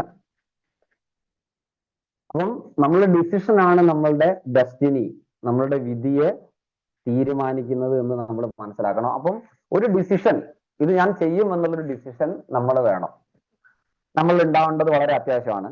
രണ്ടാമത്തത്, ഈ സിസ്റ്റം പ്രൊമോട്ട് ചെയ്യണമെങ്കിൽ നമുക്കൊരു ലിസ്റ്റ് വേണം. ഇത് ആരോട് പറയണം? ഡിസ്പ്ലേ വാൾ പറയണമെങ്കിൽ, 3D പറയണമെങ്കിൽ ഇത് ആരോട് പറയണം എന്നുള്ള കൃത്യമായിട്ടുള്ള ലിസ്റ്റ് നമ്മുടെ കയ്യിലുണ്ടെങ്കിലേ നമുക്ക് RCMൽ സക്സസ് ആവാൻ വേണ്ടി സാധിക്കുള്ളൂ. RCM ബിസിനസ്സിലെ ഏറ്റവും വലിയ പ്രോഡക്റ്റ് എന്ന് പറയുന്നത് പീപ്പിൾ ആണ്, പീപ്പിൾ പ്രോഡക്റ്റ്. റൈസ് ബ്രാൻ ഓയിലോ ആട്ടയോ അല്ലെങ്കിൽ നിങ്ങൾ RCMൽ ഇന്ന് കാണുന്ന ഒരു ഉൽപ്പന്നവും അല്ല യഥാർത്ഥത്തിൽ നിങ്ങളെ RCMൽ സക്സസിലേക്ക് എത്തിക്കുന്നത്. അത് പീപ്പിൾ പ്രോഡക്റ്റ് ആണ്. നിങ്ങളുടെ മുന്നിലുള്ള യഥാർത്ഥ ഉൽപ്പന്നം മനുഷ്യരാണ്, നിങ്ങളുടെ ചുറ്റുവട്ടത്തും ജീവിക്കുന്ന പ്രോസ്പെക്ട്സ് ആണ്. ഈ പ്രോസ്പെക്ട്സിനെ നിങ്ങൾക്ക് കണ്ടുപിടിക്കാൻ കഴിയില്ലെങ്കിൽ ഇത്രയും ക്വാളിറ്റിയുള്ള ഉൽപ്പന്നങ്ങൾ ഉപയോഗിച്ച് നിങ്ങൾ RCMൽ ജീവിച്ച് മരിക്കും എന്നുള്ളതല്ലാതെ യാതൊരു മാറ്റവും നിങ്ങളുടെ ലൈഫിനകത്ത് സംഭവിക്കാൻ പോകുന്നില്ല. അപ്പം ലിസ്റ്റ് വളരെ ഇമ്പോർട്ടന്റ് ആണ്. നമ്മൾ പറയാറുണ്ട്, നിങ്ങളെ വീട്ടിലൊരു ഫംഗ്ഷൻ ഉണ്ടെങ്കിൽ നിങ്ങൾ ഏത് രീതിയിലാണോ ആ ഫംഗ്ഷന് വേണ്ടിയിട്ടുള്ള ഇൻവിറ്റേഷൻ ലെറ്റർ ആർക്കൊക്കെ നിങ്ങൾ അയക്കുമോ കൊടുക്കുമോ അവരെയൊക്കെ നിങ്ങളെ ലിസ്റ്റിനകത്ത് നിങ്ങൾക്ക് ഉൾക്കൊള്ളിക്കാം. അതിനെ നിരന്തരമായിട്ട് നിങ്ങൾ ഇങ്ങനെ അപ്ഡേറ്റ് ചെയ്തുകൊണ്ടേയിരിക്കണം. നിങ്ങൾ പുതുതായിട്ട് പരിചയപ്പെടുന്ന ആളുകൾ, യാത്ര ചെയ്യുമ്പോൾ കാണുന്ന ആളുകൾ, യാദൃശികമായിട്ട് പരിചയപ്പെടുന്ന ആളുകൾ, ഇവരെയൊക്കെ നിങ്ങൾക്ക് നിങ്ങളെ ലിസ്റ്റിനകത്തേക്ക് കൊണ്ടുവരാം.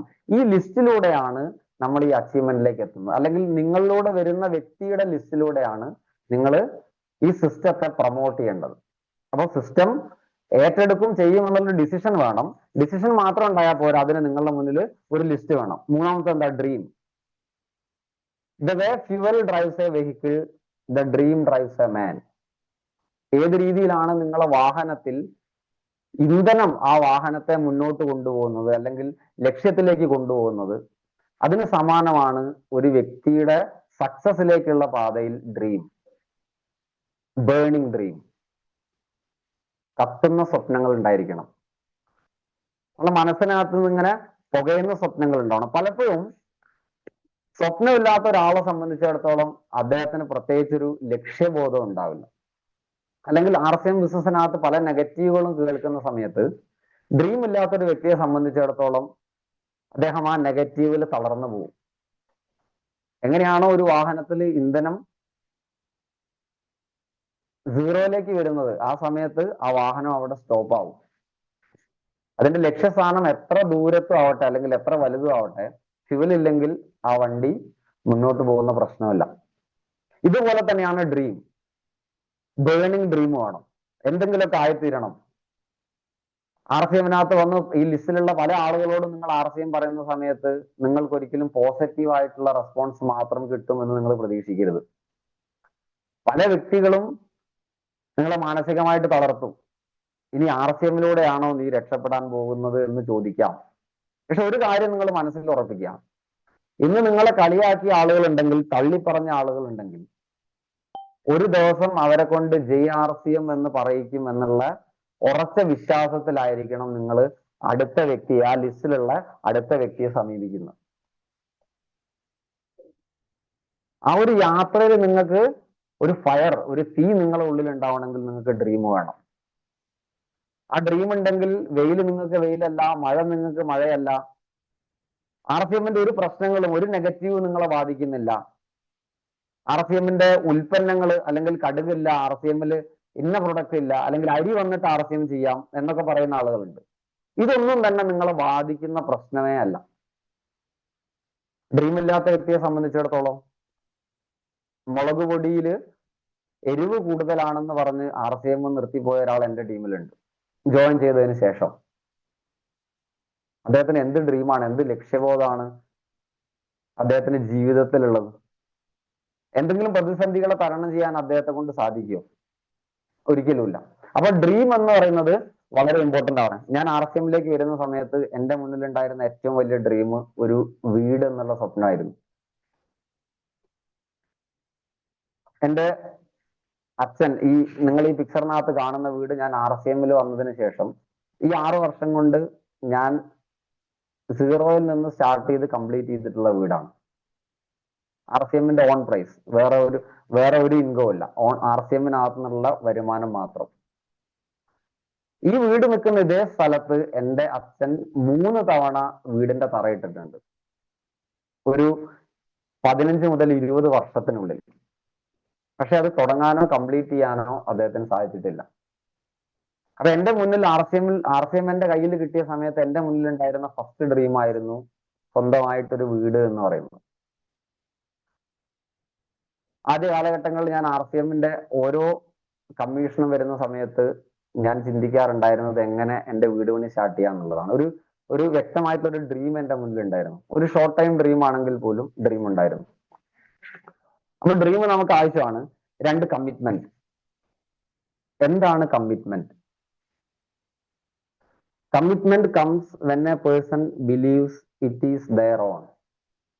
ഇത് എന്റേതാണ് എന്നുള്ള തോന്നൽ എന്നാണോ നിങ്ങളിൽ ഉണ്ടാവുന്നത്, അല്ലെങ്കിൽ എപ്പോഴാണോ ആ ബോധ്യത്തിലേക്ക് നമ്മൾ വരുന്നത്, അവിടെ നമ്മൾ ഓട്ടോമാറ്റിക് ആയിട്ട് കമ്മിറ്റ്മെന്റ് ഉണ്ടാവും.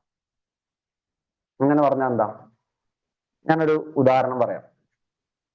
ഈ പ്രോഗ്രാം കേൾക്കുന്ന ആളുകൾ എണ്ണം എത്രയാണെന്ന് ഞാൻ കാണുന്നില്ല.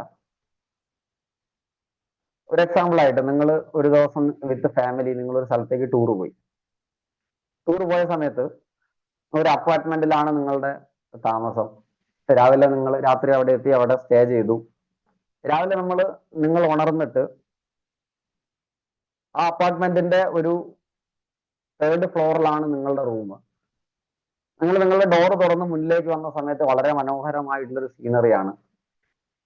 നല്ല വെള്ളക്കെട്ടും അപ്പുറത്ത് മലനിരകളൊക്കെ അടങ്ങിയിട്ടുള്ള പച്ചപ്പ് നിറഞ്ഞിട്ടുള്ള വളരെ മനോഹരമായിട്ടുള്ളൊരു സീനറി. നിങ്ങളതിങ്ങനെ ആസ്വദിച്ചു കൊണ്ടിരിക്കുന്ന സമയത്താണ് തൊട്ട് താഴെ പാർക്കിങ്ങിൽ കാറുകൾ ധാരാളം നിർത്തിയിട്ടിട്ടുണ്ട്. അതിലൊരു കാറിനകത്തുനിന്ന് പുക വരുന്നു. അതായത് ആ കാറിന് തീ പിടിച്ചതാണ് സംഭവം. അപ്പൊ ഈ 2ാം നിലയിൽ നിന്ന് ഇത് നോക്കി കാണുന്ന നിങ്ങളെ സംബന്ധിച്ചിടത്തോളം നിങ്ങൾ എന്ത് ചെയ്യും? ഇനീഷ്യലി നിങ്ങളുടെ മനസ്സിൽ പല ഉത്തരങ്ങൾ വരുന്നുണ്ടാവും അല്ലെ? ചില ആളുകൾ സെക്യൂരിറ്റിയെ ഇൻഫോം ചെയ്യും. ചില ആളുകൾ തൊട്ടടുത്തുള്ള ആരെതെങ്കിലും ആണോ ആ കാറ് എന്ന് അന്വേഷിക്കാൻ തയ്യാറാവും. ഒരു മൊമെന്റിൽ നിങ്ങൾ ആരോട് ഇത് പറയണം എന്നുള്ളൊരു ചിന്താഗതി നിങ്ങളിൽ ഉണ്ടാവും. ഒരു പക്ഷെ ഒരു ആക്ഷനും എടുക്കാൻ നമുക്ക് പറ്റാത്ത അവസ്ഥ ഉണ്ടാവാം. ആ കാറ് നമ്മളുടെ മുന്നിലിരുന്ന് ആരും കണ്ടിട്ടില്ലെങ്കിൽ കത്തി തീരാനുള്ള സാധ്യത ഉണ്ട്. നമ്മൾ ആളുകളെ അറിയിച്ച് വരുമ്പോഴേക്കും ഒരു പക്ഷെ ഫയർ ടോട്ടലായിട്ട് ആ കാറിനെ വിഴുങ്ങാനുള്ള സാധ്യതയുണ്ട്. ഇനി ഇതേ സിറ്റുവേഷൻ നിങ്ങളൊന്ന് ആലോചിച്ച് നോക്കൂ. നിങ്ങളെ കാറിലേക്ക് ശ്രദ്ധിക്കുന്ന സമയത്ത് ആ കാറിനകത്ത് പുക വരുന്നുണ്ട്, തീ ഉണ്ടാവുന്നുണ്ട്, ബഹളം ഉണ്ടാവുന്നുണ്ട്. നിങ്ങൾ പെട്ടെന്ന് നോക്കുമ്പോൾ കാണുന്നു നിങ്ങളുടെ സ്വന്തം കുട്ടി, നിങ്ങളുടെ മകൻ അല്ലെങ്കിൽ മകള് ആ കാറിനകത്ത് ഇരിക്കുക. എങ്ങനെയോ ആ കുട്ടി ഡോർ തുറന്ന് ആ കാറിന്റെ ഉള്ളിലേക്ക് കയറിയിട്ടുണ്ട്. അതിനകത്തുനിന്ന് ആ കുട്ടി അച്ഛാ അമ്മ എന്ന് വിളിച്ചുകൊണ്ട് ഇങ്ങനെ കരഞ്ഞുകൊണ്ടിരിക്കുക, അലറിക്കൊണ്ടിരിക്കുക. എന്തായിരിക്കും നിങ്ങളുടെ പ്രതികരണം? സെക്യൂരിറ്റിയെ വിളിക്കണം എന്ന് ചിന്തിക്കുന്ന ആള് സെക്യൂരിറ്റിയുടെ നമ്പർ അന്വേഷിച്ച് പോവോ, അല്ലെങ്കിൽ സെക്യൂരിറ്റിയെ അന്വേഷിക്കോ? ആ കാർ ആരതാണെന്ന് നിങ്ങൾ അന്വേഷിക്കോ? ഒരിക്കലുമില്ല. നെക്സ്റ്റ് മൊമെന്റിൽ സ്റ്റെയർ കയറാനുള്ള സമയം നിങ്ങൾക്ക് ഉണ്ടാവില്ല. ഒരു പക്ഷെ നിങ്ങൾ ജമ്പ് ചെയ്തിട്ടുണ്ടാവും താഴേക്ക്. നിങ്ങളെ കൊണ്ട് കഴിയുന്ന മുഴുവൻ എഫേർട്ടും എടുത്തിട്ട് നിങ്ങൾ ആ തീ അണയ്ക്കാനുള്ള ശ്രമം, അല്ലെങ്കിൽ ആ കുട്ടിയെ അതിനകത്തുനിന്ന് പുറത്തെടുക്കാനുള്ള ശ്രമവും, ആ പുറത്തെടുക്കാൻ കഴിയുന്നില്ലെങ്കിൽ ആ തീ അണയ്ക്കാനുള്ള ശ്രമവും നിങ്ങളുടെ ഭാഗത്തുനിന്നുണ്ടാവും. എന്താണ് ചേഞ്ച് സംഭവിച്ചത്? ഒന്ന്, സാധാഗതിയിൽ അത് മറ്റാരുടെയോ കാറാണ്, കത്തിക്കോട്ടെ അല്ലെ, അങ്ങനെ വിചാരിക്കാം നമുക്ക്. അല്ലെങ്കിൽ എനിക്കിപ്പം പ്രത്യേകിച്ച് എന്താ ചെയ്യാനുള്ളത്, എന്താ ചെയ്യേണ്ടതെന്ന് അറിയില്ല എന്നുള്ളൊരു ആക്ഷനിലേക്ക് നമ്മൾ വരാനുള്ള സമയം എടുക്കും. നേരെ മറിച്ച് അതിനകത്ത് ഇരിക്കുന്ന ജീവൻ സ്വന്തമാണ് എന്നുള്ള തോന്നൽ നിങ്ങളിൽ ഉണ്ടായാൽ, അല്ലെങ്കിൽ നിങ്ങളുടെ ജീവനേക്കാൾ ഇമ്പോർട്ടന്റ് ആണ്, അത് എന്റേതാണ് എന്നുള്ള തോന്നൽ വരുന്ന ദ ഫസ്റ്റ് മൊമെന്റിൽ നിങ്ങളെ ആക്ഷൻ സംഭവിച്ചിരിക്കും. അതാണ് കമ്മിറ്റ്മെന്റ്. ഇനി എന്താണ് RCMൽ നമുക്ക് ആവശ്യമായിട്ടുള്ള commitment? Commitment that we need in RCM on attending meeting. Meeting attend ചെയ്യുന്നതിൽ നമ്മളൊക്കെ വളരെ കമ്മിറ്റഡ് ആണ് അല്ലെ? ഈ പറയുന്ന രീതിയില്ല. മീറ്റിംഗ് കേട്ടപാടെ നമ്മൾ ചാടി ഇറങ്ങും. ഞാനിന്ന് ലേറ്റ് ആയിട്ട് വർക്ക് കഴിഞ്ഞ് വരുന്ന സമയത്ത്, എൻ്റെ ഫാദറാണ് ഷോപ്പിലുള്ളത്, ഫാദറിനെ ഷോപ്പിൽ നിന്ന് പിക്ക് ചെയ്യാൻ വേണ്ടി പോകുന്ന ആ ഒരു ഘട്ടത്തിലാണ് മൂർത്തി സാറ് പെട്ടെന്ന് പറയുന്നത് ഇന്ന് 8:45 പ്ലാറ്റ്ഫോം എടുക്കാൻ പറ്റുമോ. എന്റെ മുന്നിൽ തടസ്സങ്ങൾ ഒരുപാടുണ്ടായിരുന്നു, ചെയ്യാതിരിക്കാനുള്ള കാരണങ്ങളും. എന്നെ മുന്നേ ഇൻഫോം ചെയ്യാത്ത അല്ലാതുണ്ടെങ്കിൽ സാറിനോട് എന്തും പറയായിരുന്നു. പക്ഷെ ഈ മീറ്റിംഗ് ഏറ്റെടുക്കാനുള്ള കമ്മിറ്റ്മെന്റ് ഞാൻ കാണിച്ചു. അതെനിക്ക് കിട്ടിയത് എൻ്റെ ലീഡർമാരിൽ നിന്നാണ്. എൻ്റെ അപ്ലൈൻ ലീഡർ വിനോദ് സാർ, അദ്ദേഹം എന്തൊക്കെ മറ്റു പ്രശ്നങ്ങളുണ്ടെങ്കിലും ആ കമ്മിറ്റ്മെന്റ് പ്രയോറിറ്റി RCMന് കൊടുക്കുന്ന വ്യക്തിയാണ്. നമ്മളിവിടെ കണ്ടുപഠിക്കുന്ന ലീഡേഴ്സിനെയാണ്. അപ്പൊ മീറ്റിങ്ങുകൾ അറ്റൻഡ് ചെയ്യാനുള്ള കമ്മിറ്റ്മെന്റ് ഉണ്ടാവണം. പലരും ചിന്തിക്കും ഞാൻ RCMൽ വന്നിട്ട് ഇത്ര കാലമായി, അല്ലെങ്കിൽ എനിക്ക് പാസ്സായിട്ടൊന്നും ആവാൻ സാധിച്ചിട്ടില്ല, പിന്നെ എന്തിനാണ് ഞാൻ വീണ്ടും വീണ്ടും ഈ മീറ്റിങ്ങുകൾ അറ്റൻഡ് ചെയ്യുന്നത് എന്ന് ചിന്തിക്കുന്ന ആളുകൾ ഉണ്ടാവും. നിങ്ങൾ നാട്ടിലെ രാഷ്ട്രീയക്കാരെ കണ്ടിട്ടില്ലേ? ഒരു പാർട്ടിയിൽ വ്യത്യസ്തരായിട്ടുള്ള ആളുകൾ ഒരു വാർഡിനകത്ത് തന്നെ പ്രവർത്തിക്കുന്നുണ്ടാവാം. പക്ഷെ ആ വാർഡിനകത്ത് ഒരു വാർഡ് മെമ്പറേ ഉണ്ടാവുള്ളൂ. ആ പഞ്ചായത്തിനകത്ത് ധാരാളം രാഷ്ട്രീയക്കാര് പ്രവർത്തിക്കുന്നുണ്ട്, പല രാഷ്ട്രീയ പ്രസ്ഥാനങ്ങൾ പ്രവർത്തിക്കുന്നുണ്ട്. പക്ഷെ പഞ്ചായത്ത് മെമ്പർ ഒന്നേ ഉണ്ടാവുള്ളൂ. എന്നിട്ടും ഒരു പാർട്ടിയുടെ മീറ്റിംഗ് വന്നു കഴിഞ്ഞാൽ സ്വന്തം വീട്ടിൽ അരി ഇല്ലെങ്കിൽ പോലും ആ പാർട്ടി മീറ്റിംഗ് അറ്റൻഡ് ചെയ്യുന്ന നമ്മൾ പറയും രാഷ്ട്രീയ ഭ്രാന്ത് എന്ന് പറയാറുണ്ട്. ആ മീറ്റിങ്ങിന് പോയി അറ്റൻഡ് ചെയ്യുന്ന ആളുകൾ നിങ്ങൾ, അല്ലെങ്കിൽ ആ രാഷ്ട്രീയ പ്രസ്ഥാനത്തിന് വേണ്ടി പ്രവർത്തിക്കുന്ന ആളുകൾ നിങ്ങൾ കണ്ടിട്ടില്ലേ? അവരുടെ കമ്മിറ്റ്മെന്റ് എത്ര സ്ട്രോങ് ആണെന്ന് നിങ്ങൾ ചിന്തിച്ചിട്ടുണ്ടോ? ഒരു പക്ഷേ ജീവിതത്തിൽ ഒരിക്കലും ഒരു വാർഡ് മെമ്പർ പോലും ആവും എന്നുള്ള സാധ്യത, വിദൂര സാധ്യത ഉണ്ടെങ്കിൽ പോലും അവര് ആ രാഷ്ട്രീയ പ്രസ്ഥാനത്തിന് വേണ്ടി കമ്മിറ്റഡ് ആയിട്ട് വർക്ക് ചെയ്യാൻ തയ്യാറാവുന്നു. കമ്മിറ്റ്മെന്റ് നമ്മളുടെ നാനാതുറയിലുള്ള വ്യത്യസ്തരായിട്ടുള്ള ആളുകൾ നിങ്ങൾ നോക്കിയാൽ പല മേഖലകളും കമ്മിറ്റഡ് ആയിട്ടുള്ള ആളുകൾ ഉണ്ടാവും. ആ രീതിയിലുള്ള ഒരു കമ്മിറ്റ്മെന്റ് നമ്മൾ എന്ത് ചെയ്യണം? RCM മീറ്റിങ്ങിനോട് കാണിക്കണം. RCMല് നിലവിൽ ഒരു സ്റ്റാർ ഡയമണ്ടേ ഉള്ളൂ.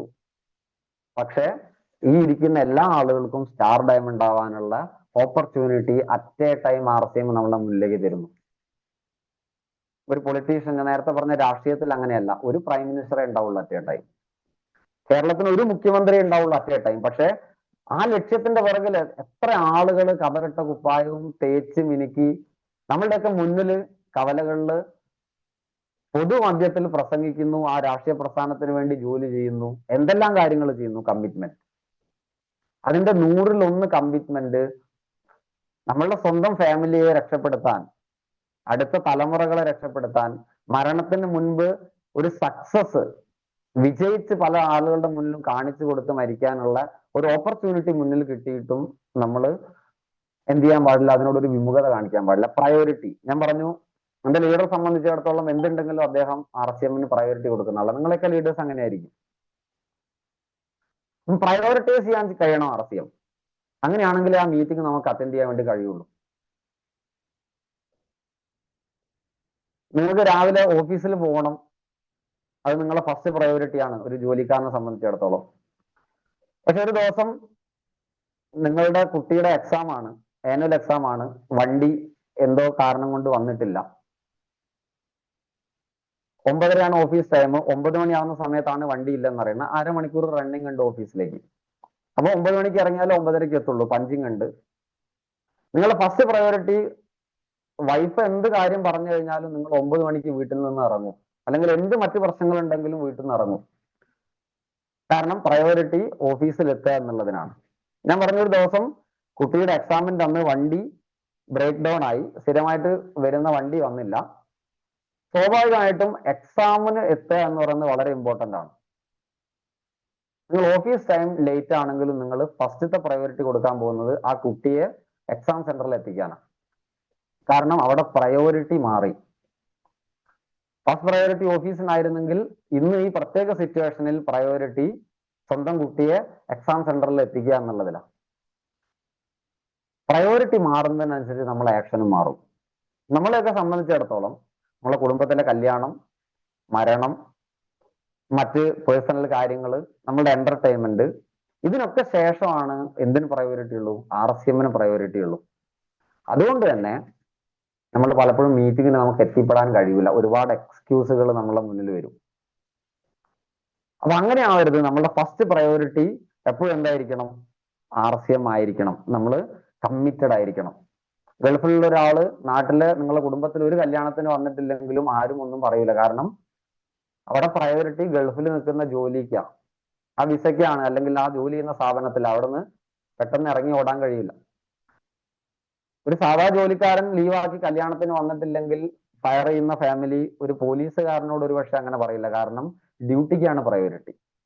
അപ്പം RCMന് നിങ്ങളുടെ പ്രയോറിറ്റി ലിസ്റ്റിൽ 1-ാം സ്ഥാനത്ത് എന്ന് നിങ്ങൾക്ക് എഴുതാൻ വേണ്ടി സാധിക്കുന്നോ അന്നാണ് നിങ്ങളുടെ RCMലെ യഥാർത്ഥ സക്സസ് സ്റ്റാർട്ട് ചെയ്യുന്നത്.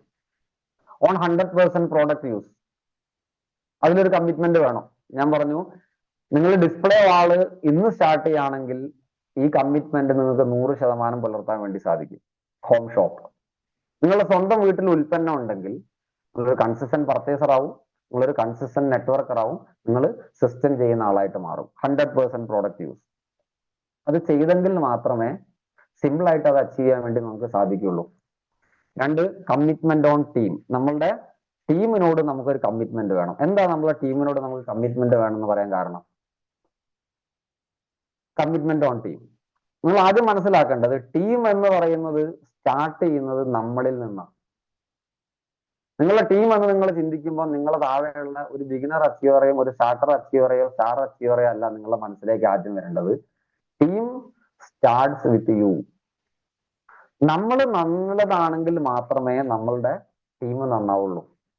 നമ്മുടെ ടീമിന് കമ്മിറ്റ്മെന്റ് ഉണ്ടാവണമെങ്കിൽ സെൽഫ് കമ്മിറ്റ്മെന്റ് നമുക്ക് വേണം. ആ കമ്മിറ്റ്മെന്റ് കാണിച്ചു കൊടുക്കാൻ നമുക്ക് സ്വയം പറ്റണം. നമ്മൾ ഡയമണ്ട് ക്ലബ്ബ് ചെയ്യുന്നുണ്ടെങ്കിൽ, നമ്മൾ ഡിസ്പ്ലേ വാൾ ചെയ്യുന്നുണ്ടെങ്കിൽ മാത്രമേ നമ്മളെ ടീമിന് കമ്മിറ്റ്മെന്റ് ഉണ്ടാവുള്ളൂ. ഒറിജിനൽ നന്നായെങ്കിൽ മാത്രമേ സെറോക്സ് കോപ്പി എന്താവുള്ളൂ, നന്നാകൂ എന്നുള്ള നോളജ് നമുക്ക് വേണം. നമ്മളെ സംബന്ധിച്ചിടത്തോളം നമുക്ക് ധാരാളം അറിവ് RCM വന്നതിന് ശേഷം കിട്ടിയിട്ടുണ്ട്. ഈ അറിവ് ടീമിലേക്ക് പറഞ്ഞു കൊടുക്കാനുള്ള ഓട്ടത്തിലാണ് നമ്മൾ, ടീമിനെ നന്നാക്കാനുള്ള ശ്രമത്തിലാണ്. നമ്മളുടെ കമ്മിറ്റ്മെന്റ്, ടീമിനോടുള്ള കമ്മിറ്റ്മെന്റ് നമ്മൾ അങ്ങനെയാ കാണിക്കുന്നത്. ടീമിലുള്ള ആളുകളുടെ എന്തെങ്കിലുമൊക്കെ പ്രശ്നമുണ്ടോ, അവർ ചെയ്യാത്തത് എന്താണ്, അവരെ കുറ്റം എന്താണ്, തെറ്റെന്താണ്, ഇതിലേക്കൊക്കെ നമ്മളെ ശ്രദ്ധ പോകും.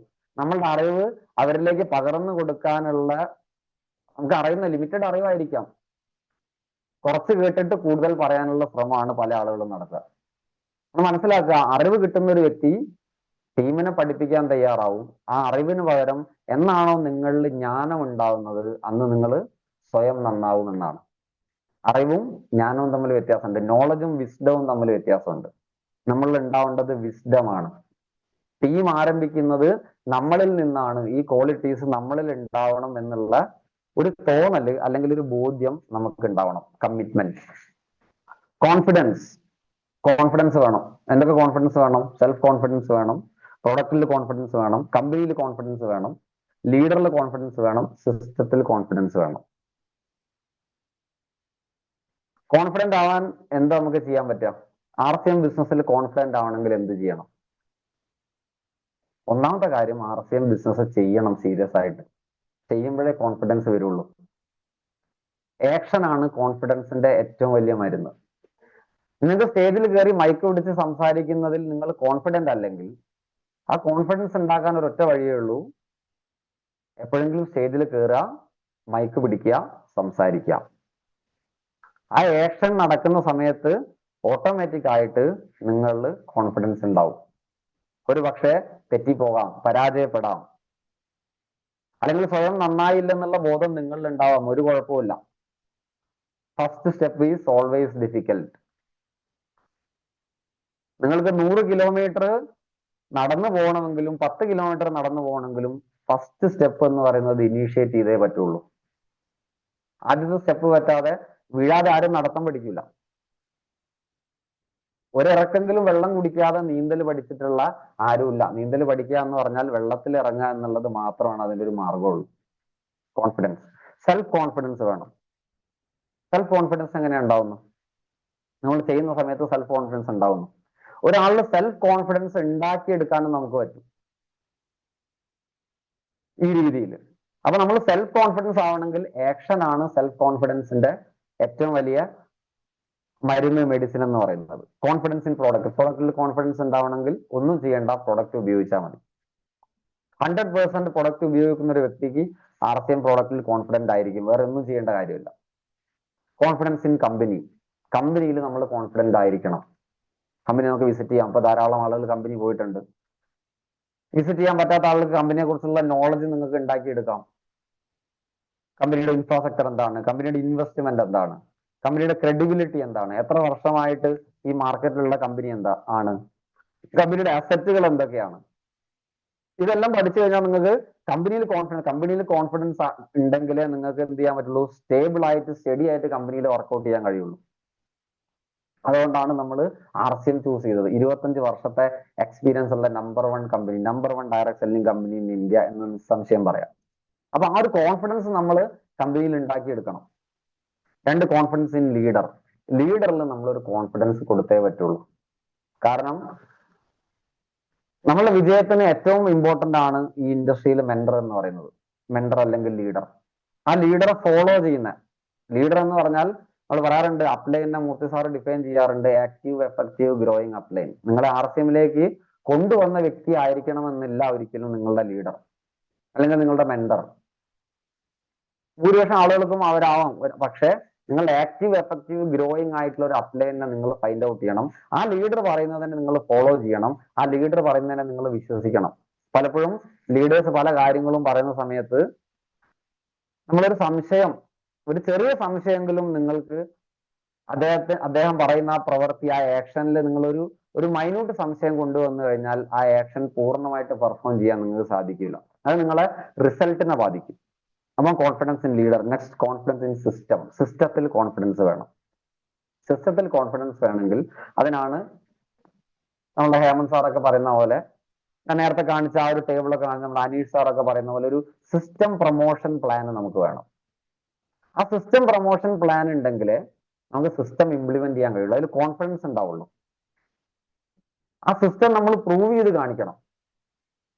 പ്രൂവ് ചെയ്ത് കാണിക്കുന്ന സമയത്ത്, ആ സിസ്റ്റം നമ്മൾ ഇംപ്ലിമെന്റ് ചെയ്തെടുക്കുന്ന സമയത്ത്, സ്വയം നമ്മൾ ആ സിസ്റ്റം ചെയ്ത് കാണിക്കുന്ന സമയത്ത് നമുക്ക് അതിൽ കോൺഫിഡൻസ് ഉണ്ടാവും. അതാണ് ആളുകൾ ഡ്യൂപ്ലിക്കേറ്റ് ചെയ്യുന്നത്. Next, courage. Courage comes from experience. ധൈര്യം. ധൈര്യം എന്തിനാ വരിക? തീർച്ചയായിട്ടും ധൈര്യം എക്സ്പീരിയൻസിനകത്ത് മാത്രമേ വരുള്ളൂ. Only through experience. ഞാൻ പറഞ്ഞു 8:45 അന്നത്തെ ഒരു മീറ്റിംഗ് എന്നോട് ചെയ്യാൻ മൂർത്തി സാറ് പറഞ്ഞു. ഒരു പക്ഷേ എനിക്ക് മറ്റാർക്കും പറ്റിയിട്ടില്ലെങ്കിലും യാതൊരു മുന്നൊരുക്കങ്ങളും ഇല്ലാതെ അദ്ദേഹത്തിന് സമയമുണ്ടെങ്കിൽ ഇന്നത്തെ സെഷൻ അദ്ദേഹം ചെയ്യും. യാതൊരു സംശയവുമില്ല. കാരണം എന്താണ്? എക്സ്പീരിയൻസ്. നിങ്ങൾ ഏതൊരു വേദിയിൽ ഏതൊരു സെക്കൻഡിലും എന്തൊരു സെഷൻ RCMന്റെ ചെയ്യാൻ പറഞ്ഞാലും, ഏത് പ്രൊഡക്റ്റ് എക്സ്പ്ലെയിൻ ചെയ്യാൻ പറഞ്ഞാലും തീർച്ചയായിട്ടും അദ്ദേഹം അത് ചെയ്തിരിക്കും. എക്സ്പീരിയൻസ്. RCMലെ പല ലീഡേഴ്സും അങ്ങനെ തന്നെയാണ്. ഈ എക്സ്പീരിയൻസിനകത്തു നിന്നാണ് നമുക്ക് കറേജ് ഉണ്ടാവുന്ന, ധൈര്യം. അപ്പൊ തീർച്ചയായിട്ടും ആക്ഷൻ ഉണ്ടാവണം. ആക്ഷൻ ഉണ്ടെങ്കിലേ കോൺഫിഡൻസ് ഉണ്ടാവുള്ളൂ. ആ ആക്ഷനും കോൺഫിഡൻസും വരുന്ന സമയത്താണ് എക്സ്പീരിയൻസ് ഉണ്ടാവുന്നത്. ഒരുപാട് ആക്ഷൻ നമ്മൾ പെർഫോം ചെയ്യുമ്പോൾ അത് നമ്മളുടെ ശീലമായിട്ട് മാറും. ആ ശീലമാണ് നമ്മളുടെ എക്സ്പീരിയൻസ് ആയിട്ട് മാറുന്ന അനുഭവം. അപ്പൊ കറേജ് ആവശ്യമാണ്. Next, success. എന്താണ് success? Success is different for every single one. അതായത് ഓരോരുത്തരെ സംബന്ധിച്ചിടത്തോളം സക്സസ് വ്യത്യാസമാണ്, ഡിഫറെന്റ് ആണ്. It depends on every peoples need. ഓരോ വ്യക്തിയുടെയും ആവശ്യങ്ങൾക്കനുസരിച്ച്, അല്ലെങ്കിൽ എന്താണോ നമ്മളുടെ സക്സസ് എന്ന് നിർവചിക്കേണ്ടത്, തീരുമാനിക്കേണ്ടത് നമ്മളാണ്. നിങ്ങളുടെ സക്സസ് സ്റ്റാർ ഡയമണ്ട് ആണെങ്കിൽ സ്റ്റാർ ഡയമണ്ടിൽ എത്തുമ്പോഴാണ് നിങ്ങളുടെ സക്സസ്. നിങ്ങളുടെ സക്സസ് ഒരു കോടീശ്വരനാവാൻ, ഒരു മൾട്ടി മില്യണയർ ആവണം എന്നാണെങ്കിൽ അതാണ് നിങ്ങളുടെ സക്സസ്. ഒരു പക്ഷെ RCMൽ നിന്ന് കിട്ടുന്ന വെൽത്ത് കൊണ്ട് ഈ സമൂഹത്തിന് എന്തെങ്കിലുമൊക്കെ കാര്യങ്ങൾ ചെയ്യണം എന്ന് വിചാരിക്കുന്ന ആളുകളുണ്ട്. അവർക്ക് പണം ഉണ്ടാക്കിയത് കൊണ്ട് മാത്രം കാര്യമില്ല, അത് പെർഫോം ചെയ്താലേ അവർ സക്സസിലേക്ക് എത്തുള്ളൂ. ഞങ്ങളുടെ ലീഡർ വാക്കുകൾ കടമെടുത്ത് പറഞ്ഞാൽ, ഒരു വിശക്കുന്ന വ്യക്തിയെ സംബന്ധിച്ചിടത്തോളം അദ്ദേഹത്തിന്റെ സക്സസ് എന്ന് പറയുന്നത് ഒരു നേരത്തെ ഭക്ഷണമാണ്. അങ്ങനെ ഓരോരുത്തരുടെയും സക്സസ് ഡിഫറെന്റ് ആണ്. നിങ്ങളുടെ സക്സസ് എന്താണ് എന്ന് ആദ്യം നിങ്ങൾ ഡിഫൈൻ ചെയ്യണം. അതിനാണ് ഡ്രീം ആവശ്യമാണെന്ന് പറഞ്ഞത്. ഡ്രീം. ആ ഡ്രീം അച്ചീവ് ചെയ്യുമ്പോഴാണ് നമ്മളിലേക്ക് സക്സസ് വന്നു എന്നുള്ള ഫീലിംഗ് ഉണ്ടാവുക. അതാണ് നമ്മളുടെ സക്സസ് മൊമെന്റ്. ഞാൻ എൻ്റെ വീട് ഉണ്ടാക്കിയത് എൻ്റെ ഒരു സക്സസ് മൊമെന്റ് ആയിരുന്നു. One of the success moment ആയിരുന്നു. അപ്പം ഒരു സിസ്റ്റം നിങ്ങൾക്ക് വേണം. ആ സിസ്റ്റം പ്രൊമോട്ട് ചെയ്യാൻ ഒരു പ്ലാൻ നിങ്ങൾക്ക് ആവശ്യമാണ്. ആ പ്ലാൻ നിങ്ങൾക്ക് എക്സിക്യൂട്ട് ചെയ്യണമെങ്കിൽ തീർച്ചയായിട്ടും ഈ പറഞ്ഞ എല്ലാ കാര്യങ്ങളും നിങ്ങൾ നിങ്ങളുടെ പേഴ്സണൽ ലൈഫിലേക്ക് സ്വന്തമായിട്ട് ആസ് ആൻ ഇൻഡിവിജ്വൽ നിങ്ങൾ ഇംപ്ലിമെന്റ് ചെയ്ത് കഴിഞ്ഞാൽ മാത്രമാണ് നിങ്ങളിലേക്ക് സക്സസ് ഉണ്ടാവുന്നത്. The most powerful weapon you need to success in RCM is something you already have. RCM വന്നിട്ട് ഒരുപാട് കാലമായി, ഞാനൊന്നും ആവുന്നില്ല, അല്ലെങ്കിൽ എനിക്ക് ശേഷം വന്ന ആളുകളൊക്കെ RCMൽ പല അച്ചീവ്മെന്റുകളും സ്വന്തമാക്കി. അങ്ങനെ പലപ്പോഴും വിഷമിക്കുന്ന ആളുകൾ ഉണ്ടാവാം, സങ്കടപ്പെടുന്ന ആളുകൾ ഉണ്ടാവാം. നിങ്ങളുടെ ഒരു 10 കഴിവുകളെ കുറിച്ച് പറയാൻ പറഞ്ഞാൽ വളരെ ഡൗട്ട്ഫുൾ ആവുന്ന നിങ്ങളുടെ 4 കഴിവുകേടുകളെ കുറിച്ച് പറഞ്ഞാൽ, അല്ലെങ്കിൽ എഴുതാൻ പറഞ്ഞാൽ പല മീറ്റിങ്ങിലും ആളുകൾ പെട്ടെന്ന് എഴുതാറുണ്ട്. കാരണം സെൽഫ് കോൺഫിഡൻസ് ഇല്ല. ഞാൻ പറയുന്നു, RCM ചെയ്യാൻ നിങ്ങളുടെ കയ്യിൽ നിലവിലുള്ള ഏറ്റവും വലിയ ആയുധം എന്ന് പറയുന്നത് യു ആർ സ്റ്റിൽ അലൈവ്. ഇപ്പോഴും ശ്വാസം ഉള്ളിലേക്ക് എടുക്കാനും പുറത്തേക്ക് വിടാനും കഴിയുന്നുണ്ട്. ഹൃദയം ഇവിടെ കൃത്യമായിട്ട് പ്രവർത്തിക്കുന്നുണ്ട്. സംസാരശേഷിയുണ്ട്, ചലനശേഷിയുണ്ട്, ചുരുക്കി പറഞ്ഞാൽ ജീവനോടെ ഉണ്ട്. വേറെ ഒന്നും ആവശ്യമില്ല, വേറെ ഒന്നും ആവശ്യമില്ല. ഈ ഒരൊറ്റ കാര്യം നിങ്ങളുടെ കയ്യിലുണ്ടെങ്കിൽ ഏതൊരു വ്യക്തിക്കും RCM സക്സസ് ആവാൻ ഇത് മാത്രം മതി. ബാക്കിയെല്ലാം നമുക്ക് ഉണ്ടാക്കിയെടുക്കാവുന്നതേ ഉള്ളൂ. നിങ്ങൾ വിചാരിച്ചു കഴിഞ്ഞാൽ ഈ പറയുന്ന സ്കില്ലൊക്കെ നിങ്ങൾക്ക് ഉണ്ടാക്കിയെടുക്കാൻ പറ്റും. As long as you alive you still have a chance to win. നിങ്ങൾ ജീവിച്ചിരിക്കുന്നുണ്ടോ? തീർച്ചയായിട്ടും ഇപ്പോഴും still you have a chance to win. നിങ്ങൾ വിഷമിക്കേണ്ടതില്ല, നിങ്ങൾക്ക് ഇപ്പോഴും ഒരു സാധ്യതയുണ്ട്. ഒരു ചെറിയ കഥയോട് പറഞ്ഞിട്ട് ഞാൻ ഈ സെഷൻ വൈൻഡ് അപ്പ് ചെയ്യാം. അബ്രഹാം ലിങ്കൺ എന്ന് പറയുന്ന ഒരു വ്യക്തിയെ കുറിച്ച് നിങ്ങൾ കേട്ടിട്ടുണ്ടാവും.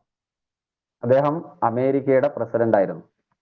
അദ്ദേഹത്തിന്റെ ഒരു ബുക്കുണ്ട്, complete biography of Abraham Lincoln. ഞാൻ വായിച്ചിട്ടുള്ള ബുക്കാണ്, നിങ്ങൾക്ക് വായിക്കേണ്ട ബുക്കാണ്. കൺസിസ്റ്റൻസി എന്ന് പറയുന്ന ടോപ്പിക് നമ്മൾ എടുക്കുന്ന സമയത്ത് നമ്മൾ ഏറ്റവും കൂടുതൽ മാതൃകയാക്കേണ്ട ഒരു വ്യക്തിയാണ് എബ്രഹാം ലിങ്കൺ എന്ന് പറയുന്നത്.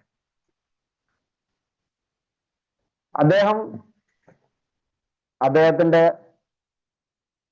16-ാമത്തെ വയസ്സിൽ അദ്ദേഹത്തിന്റെ മാതാപിതാക്കളെ വിയോഗം അദ്ദേഹത്തിന് ഉണ്ടാവുന്നു. ഒരു അമേരിക്കയിൽ ഒരു സാധാ കുടുംബത്തിൽ ജനിക്കുന്ന വ്യക്തി. അദ്ദേഹത്തിന്റെ അച്ഛൻ ഒരു വിറക് ശേഖരിച്ച് അതുകൊണ്ട് വ്യത്യസ്തമായിട്ടുള്ള കാര്യങ്ങൾ ചെയ്ത് ജീവിക്കുന്ന ഒരു വ്യക്തിയായിരുന്നു. ചെറുപ്പത്തിലെ മാതാപിതാക്കൾ നഷ്ടപ്പെട്ടിട്ടുള്ള വ്യക്തി. അതിനു മുൻപ് തന്നെ അദ്ദേഹത്തിന്റെ സിസ്റ്റർ, അവരുടെ മരണം അദ്ദേഹം കാണേണ്ടി വരുന്നു.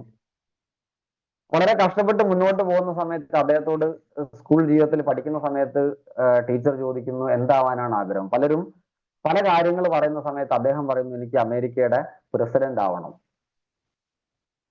ഒരു സാധാരണ വിറക് വെട്ടുകാരന്റെ മകൻ വെളുത്ത വർഗ്ഗക്കാരും കറുത്ത വർഗ്ഗക്കാരും തമ്മിൽ വലിയ എന്താ പറയാ കളറിന്റെയും ക്രീഡിന്റെയും പുറത്ത് വലിയ പ്രശ്നങ്ങൾ നടക്കുന്ന ഒരു രാജ്യത്തെ സംബന്ധിച്ചിടത്തോളം ഒരു കറുത്ത് മെലിഞ്ഞിട്ടുള്ള ഒരു വ്യക്തി അമേരിക്കയുടെ പ്രസിഡന്റ് ആവണമെന്ന് പറഞ്ഞ സമയത്ത് അദ്ദേഹത്തെ പഠിപ്പിക്കുന്ന അദ്ദേഹത്തിന്റെ അധ്യാപകൻ, ടീച്ചർ പോലും അദ്ദേഹത്തെ കളിയാക്കാണ് ഉണ്ടായത്.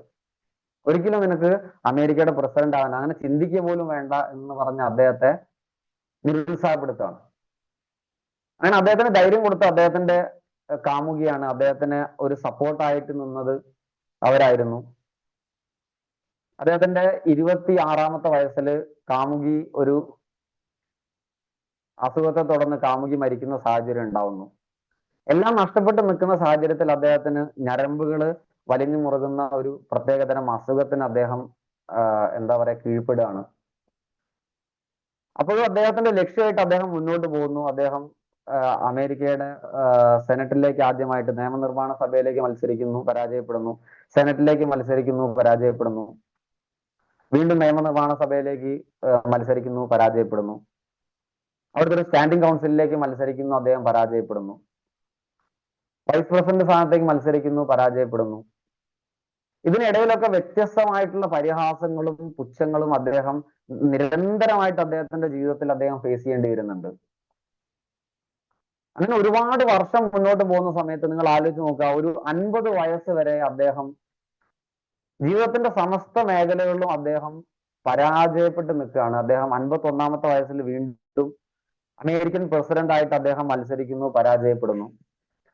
ഒരുപാട് തവണ പരാജയങ്ങൾ മാത്രം ഏറ്റുവാങ്ങിയിട്ടുള്ള ഈ ഒരു വ്യക്തി അദ്ദേഹത്തിന്റെ 52-ാമത്തെ വയസ്സിൽ അമേരിക്കയുടെ പ്രസിഡന്റ് ആയിട്ട് വീണ്ടും മത്സരിച്ച് വിജയിച്ച് അമേരിക്കയുടെ ഏറ്റവും വലിയ പ്രസിഡന്റ് ആയിട്ട് വരുന്ന സമയത്ത് അദ്ദേഹം മാധ്യമങ്ങളെ അഭിസംബോധന ചെയ്യുന്ന സമയത്ത് ഒരു മാധ്യമ പ്രവർത്തകൻ അദ്ദേഹത്തോട് ചോദിച്ചു, ജീവിതത്തിൽ 50 വർഷങ്ങൾ തുടർച്ചയായിട്ടുള്ള കഷ്ടപ്പാടുകളും വിഷമങ്ങളും പരാജയങ്ങളും മാത്രം നേരിട്ടിട്ടുള്ള അങ്ങ് 52-ാമത്തെ വയസ്സിൽ 50 വർഷം തുടർച്ചയായിട്ട് പരാജയങ്ങൾ ഏറ്റുവാങ്ങിയിട്ടും അദ്ദേഹം നിങ്ങൾ പിന്മാറാതെ എങ്ങനെ അമേരിക്കയുടെ പ്രസിഡന്റ് ആയിട്ട് ഇത്ര വലിയൊരു പൊസിഷനിലേക്ക് നിങ്ങൾ എത്തി എന്ന് ചോദിച്ച സമയത്ത് എബ്രഹാം ലിങ്കൺ പറഞ്ഞൊരു വാക്കുണ്ട്.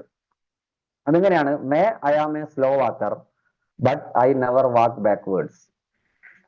അതായത് ഒരു പക്ഷേ ഞാനൊരു മെല്ലെപ്പോക്കുകാരനായിരിക്കാം, എൻ്റെ യാത്ര പതുക്കെ ആയിരിക്കാം, പക്ഷെ എൻ്റെ ലക്ഷ്യം എപ്പോഴും മുന്നോട്ടാണ്. ഒരിക്കലും ഞാൻ എന്ത് ചെയ്യില്ല, ഹിറ്റ് ചെയ്യില്ല. ഡിയർ ഫ്രണ്ട്സ്, നിങ്ങൾക്ക് ഓടാൻ സാധിക്കുമെങ്കിൽ നിങ്ങൾ ഓടുക. നിങ്ങൾക്ക് നടക്കാനേ കഴിയുന്നുണ്ടെങ്കിൽ നിങ്ങൾ നടക്കുക. ഒരുപക്ഷെ നിങ്ങൾക്ക് എഴയാൻ മാത്രമാണ് സാധിക്കുന്നതെങ്കിൽ നിങ്ങൾ എഴയുക. അപ്പോഴും ലക്ഷ്യം മുന്നോട്ട് മാത്രമായിരിക്കണം എന്ന് മാത്രം നിങ്ങൾ ഓർമ്മിപ്പിക്കുന്നു. Thank you. JRC.